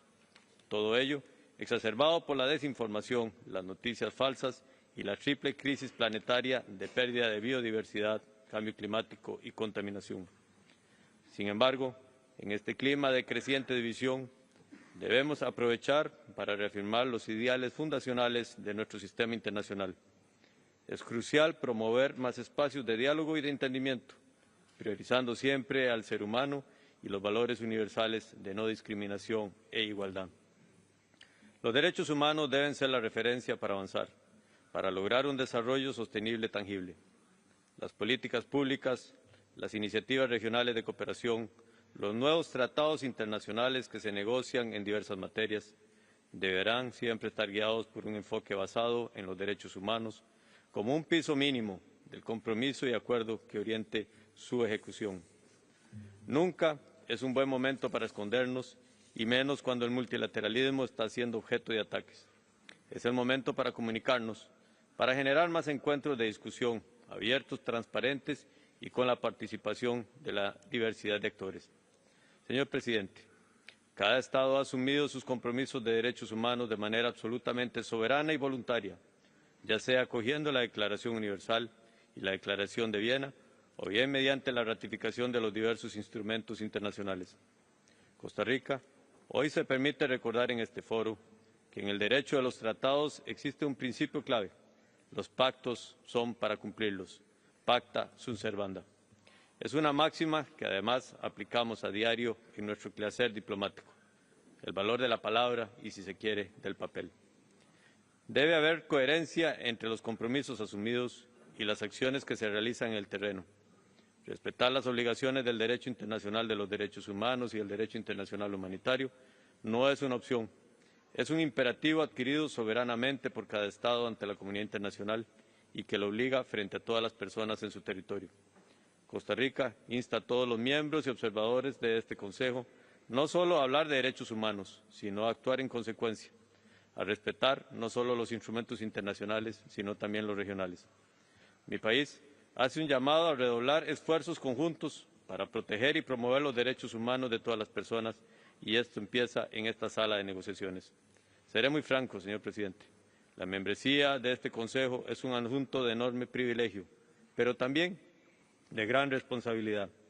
Los miembros debemos ser más activos, más participativos y más transparentes. Se hará un irrespeto a este foro, pero sobre todo a las personas en el terreno, a las víctimas de violaciones y abusos de los derechos humanos, que un Estado permanezca pasivo durante su membresía. Todos estamos llamados a actuar, a aprender y tomar posición. En especial, como Estados miembros, la universalidad de los derechos humanos nos llama a ignorar discursos nacionalistas y regionalistas mal concebidos y asumir la responsabilidad de cumplir con el mandato de este Consejo, en todo momento y en cualquier parte del mundo donde se transgredan los derechos humanos. Esta es la valentía que se necesita para multiplicar el ya demostrado poder transformador de este Consejo. El mundo hoy nos demanda proactividad, compromiso y consecuencia con nuestras obligaciones. Como señaló la activista haitiana Jean Dominique, no se puede matar la verdad, no se puede matar la justicia, no se puede matar aquello por lo que luchamos cada día. Muchas gracias. I thank His Excellency for his statement. And now I give the floor to His Excellency Mr. Caspar Veldkamp, Minister for Foreign Affairs of the Kingdom of the Netherlands, by video message.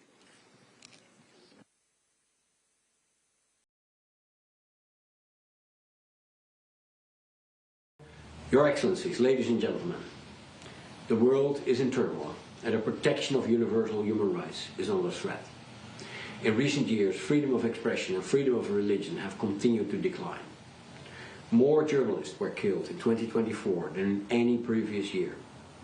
And we're all aware of the deplorable humanitarian situation in Ukraine, Sudan, Eastern Congo, Gaza, Myanmar, and other places. Yesterday, we marked the grim 3-year anniversary of Russia's full-scale invasion of Ukraine. And the question we must ask ourselves is, what can we do to improve this situation? What can we do to support a detained Russian journalist, an oppressed Belarusian human rights activist, a Christian held in North Korean detention? The Human Rights Council is a forum for multilateral dialogue, but we don't gather 3 times a year in Geneva just to make strong statements. It is our collective duty in this Council to uphold and defend the hard-won norms of international human rights and to make sure that these norms are respected, especially in turbulent times. Excellencies, there can be no peace without justice, and this is why we work tirelessly to restore justice for Ukraine, together with many of you. There can be no impunity for blatant aggression.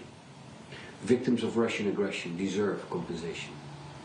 The Netherlands is also firmly committed to achieving justice for the victims of ISIS, like the Yazidi people of Syria and Iraq. We're investigating the establishment of an international tribunal so that the crimes against them do not go unpunished. And the promotion and protection of human rights also requires a strong office of the UN High Commissioner for Human Rights. High Commissioner, we share your concerns about the UN's liquidity crisis and its impact on the UN human rights pillar. And I would like to reiterate your call for more states to give your office their full support. The Netherlands values strengthening your office in its field presences, which is why we have committed additional funds to support human rights monitoring in the Palestinian territories, in Sudan and Ukraine. When it comes to human rights, my country is obviously not beyond criticism. We all need an independent perspective to see where things need to be improved.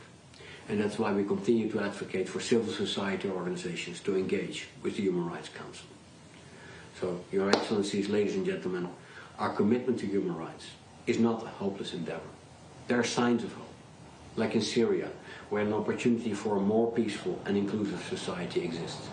Across the world, people are demanding universal human rights, and we have a responsibility to strengthen their voices. Please be assured that the Netherlands remains your partner in promoting and protecting human rights. Thank you. I thank His Excellency for the statement.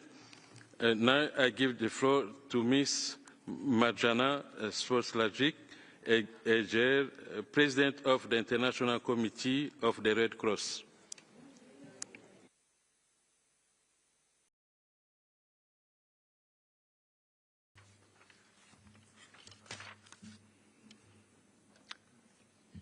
Vice President, Excellencies, ladies and gentlemen. Today, violations that were once considered abhorrent have disturbingly become normalized in conflicts around the world. I stand before you to remind us of an undeniable truth. Every patient killed in a hospital bed, every family buried under the rubble of their home, every hostage stolen from their loved ones, and every prisoner tortured and deprived of basic dignity. Every city leveled and every village destroyed. These are not unfortunate realities of war. They are a betrayal. We must not become numb to the fact or that fact, or we risk sleepwalking into a world where the barriers that once restrained brutality in war are removed. The scale of suffering we witness is not inevitable. It is the direct result of dismissive interpretations of international humanitarian law. But people have the power to change course. It will require, though, courage and leadership to move past political divisions and recommit to the fundamental belief that human life must transcend political divides, both in war and in peacetime. Excellencies, together, international humanitarian law and international human rights law share a common goal: to protect human life, health and dignity, no matter what country you were born in or what side of the front line you live on. These bodies of law are mutually reinforcing. They need one another. The erosion of respect for one contributes to the erosion of the other. In war, how can the right to health be fulfilled if hospitals are bombed? How can the right to food prevent hunger if crops are destroyed? How can children see their right to education come true if schools are attacked? There's no right to life when civilians and the infrastructure that they rely on for survival are systematically targeted. International humanitarian law exists to protect them in times of war. The way wars are fought today will inform the way they are fought tomorrow.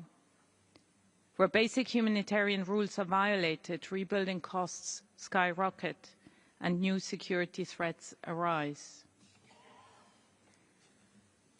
We can choose a different path, one that promotes life, stability and prosperity. This starts with committing to international humanitarian law and making it a political priority. The ICRC, together with Brazil, China, France, Jordan, Kazakhstan and South Africa, in September launched a global initiative to revive political commitment to international humanitarian law. Many states have since joined, and I hope that many more will continue to do so. Mr. Vice President, at this time of tectonic political shifts, the pressure for humanitarian organizations to pick a side is at a fever pitch. We, as the ICRC, will not bend to it. If we did, we would lose our ability to help people on all sides in the world's most contentious theaters of armed conflict. States do not need to be neutral, but they need the ICRC to fulfill the role. A neutral humanitarian body is a vital feature of the international peace architecture, and without which the entire system is weaker. It is by upholding our strict impartiality and confidentiality that we ensure our ability to stand for humanity. I thank you. We thank the President of the International Committee of the Red Cross for her statements. And now we give the floor to Mr. Alain Berset, Secretary General of the Council of Europe.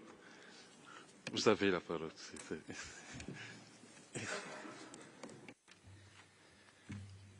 Monsieur le Vice-président, Excellences, Mesdames et Messieurs, je crois qu'aujourd'hui nous pouvons nous demander ensemble, nous rappeler pourquoi nous existons.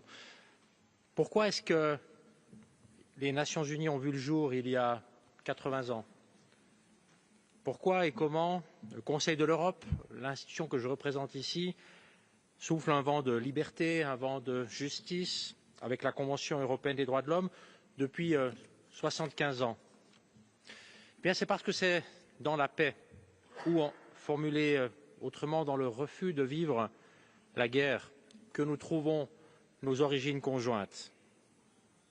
Et maintenant, pourtant, la guerre sévit à nouveau, même sur le sol européen, en Ukraine, depuis 3 ans. Et le Conseil de l'Europe a fait du soutien à l'Ukraine sa priorité.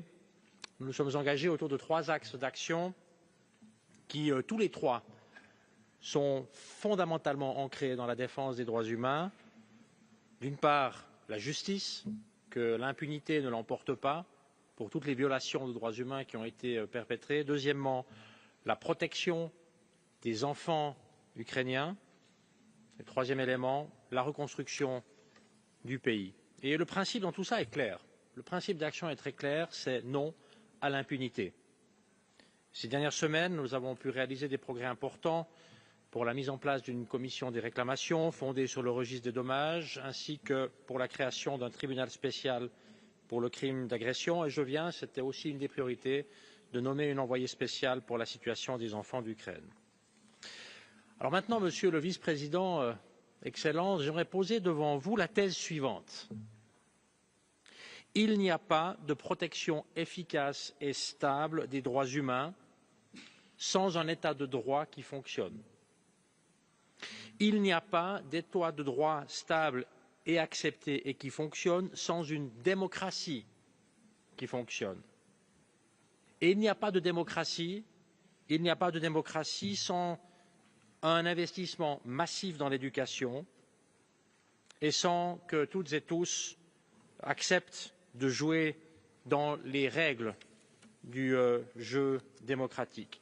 Je dis cela parce que je crois que fondamentalement, la démocratie est essentielle pour avoir une défense stable et efficace des droits humains.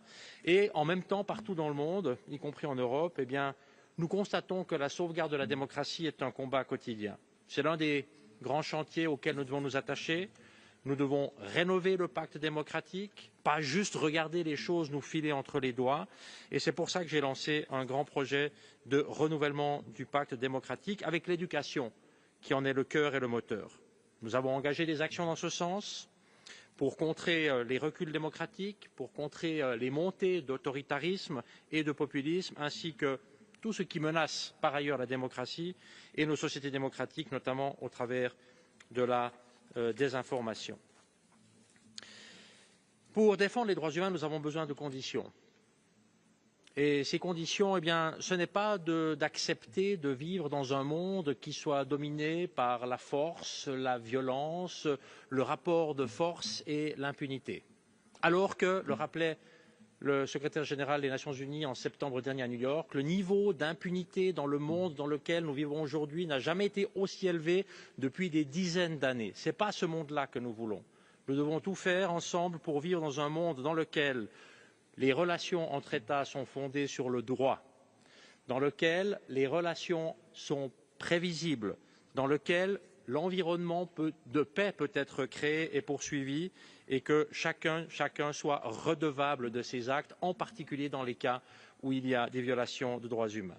Pour conclure, Monsieur le Vice-président, Excellences, Mesdames et Messieurs, nous devrons ensemble saisir cette situation aujourd'hui. Que se passe-t-il aujourd'hui? Parfois, durant des décennies, il ne se passe rien. Et tout à coup, pendant une semaine, il se passe des décennies. Ce moment, c'est maintenant. Et nous devons le saisir pour construire ensemble un monde plus juste, plus sûr, plus durable, et dans un monde en pleine mutation, revenir aux fondamentaux. Et les fondamentaux, ce sont les droits humains, la défense des droits humains. C'est la défense de l'état de droit. C'est la défense de la démocratie. Nous devons le faire ensemble. Il y a des alternatives au multilatéralisme. Elles existent, mais elles sont toutes très mauvaises. Merci de votre attention. Nous remercions son Excellence, Monsieur le Secrétaire général du Conseil de l'Europe, pour son allocution. Nous allons maintenant écouter son Excellence, Monsieur Zacharias Aliano da Costa, Executive Secretary of the Community of Portuguese-Speaking Countries.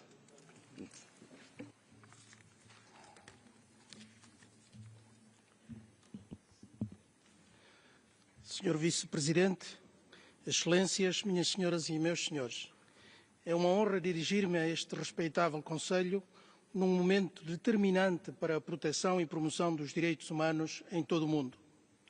Os princípios de universalidade, indivisibilidade e interdependência dos direitos humanos têm sido crescentemente objeto de constantes questionamentos e ameaças. Conflitos armados, discriminação, perseguição e desigualdade social, alterações climáticas e crises humanitárias têm imposto um grande ónus sobre os mais vulneráveis e são fatores que têm contribuído para o aumento da ameaça que paira sobre os princípios que alicerçam a Declaração Universal dos Direitos Humanos. Por isso, em tempos de desafios globais sem precedentes, a nossa responsabilidade coletiva de garantir a dignidade e os direitos fundamentais de todas as pessoas é mais urgente que nunca. É nossa responsabilidade, enquanto membros da comunidade internacional, reafirmar o nosso compromisso inabalável com a defesa dos direitos humanos, sem relativizações ou concessões. Senhor Vice-Presidente, Excelências, a Comunidade dos Países de Língua Portuguesa, CPLP, tem demonstrado a sua dedicação quanto à promoção dos direitos humanos, reforçando a cooperação multilateral e fomentando iniciativas que visam fortalecer o desenvolvimento sustentável, a justiça social e a equidade. A importância fundamental dos direitos humanos e o seu primado são um princípio que está inscrito de forma inequívoca na nossa Declaração Constitutiva e nos nossos estatutos, refletindo o compromisso de todos os nossos Estados com a dignidade e o respeito pelos direitos dos indivíduos. A CPLP tem se esforçado para garantir que a paz, o multilateralismo e o respeito pelos direitos humanos sejam promovidos ativamente em suas ações. Com o objetivo de fortalecer ainda mais a nossa cooperação, a CPLP tem trabalhado para melhorar a capacitação dos nossos Estados-membros com o apoio do Sistema das Nações Unidas, no sentido de aprimorar a apresentação de relatórios aos mecanismos dos tratados internacionais de direitos humanos, incluindo a revisão periódica universal. Por outro lado, o compromisso integral da CPLP com a abolição da pena de morte e a criação de uma rede interministerial de direitos humanos são exemplos concretos desse empenho.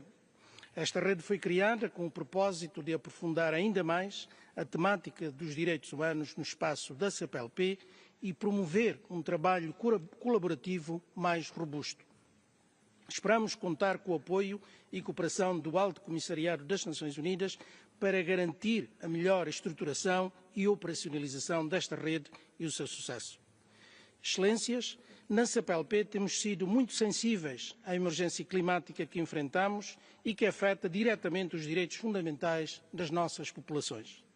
A presidência em exercício da CPLP, que tem como tema juventude e sustentabilidade, reflete nossa responsabilidade enquanto cidadãos, decisores e governantes com o combate às alterações climáticas, à perda da biodiversidade e à degradação ambiental, que representam uma ameaça existencial não apenas para as gerações futuras, mas também para as atuais. Este Conselho tem um papel fundamental em assegurar que nenhum direito seja tratado como secundário e que nenhuma violação permaneça impune. É com este espírito de urgência e compromisso que a CPLP está a promover um debate interno sobre o reconhecimento do conceito de clima estável como um objeto jurídico no direito internacional. Acreditamos que essa reflexão é inovadora e queremos incluir nela outros parceiros de desenvolvimento para que juntos possamos enfrentar os desafios que nos esperam. Senhor Vice-Presidente, Excelências, em nome dos valores e ideais que procuram relativizar as conquistas e os avanços que conseguimos até aqui, assistimos diariamente ao respeito e à violação das liberdades mais fundamentais. Em face disso, a CPLP une-se àqueles que alertam para o facto dos direitos humanos estarem efetivamente em perigo. Por isso, celebramos e apoiamos o trabalho deste Conselho, que tem sido incansável na denúncia e no alerta constante sobre as violações que persistem em várias partes do mundo. Agradeço a todos aqueles que, de forma incansável, trabalham diariamente pela defesa dos direitos humanos e que se encontram comprometidos com um futuro mais justo para todos. Com o vosso exemplo inspirador, vamos continuar a transcender discursos e conseguir avançar com políticas concretas, comprometidas e eficazes. Muito obrigado.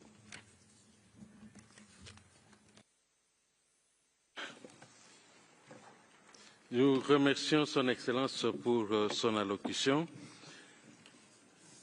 Excellences, distingués collègues, c'était le dernier orateur sur ma liste pour cette réunion. Nous nous retrouvons demain à 10 heures pour poursuivre le segment de haut niveau. Je déclare donc close la 5e séance de la 58e session du Conseil des droits de l'homme. Well done, well done. Before of time and we're ahead. Yes, yes, yes. It's done.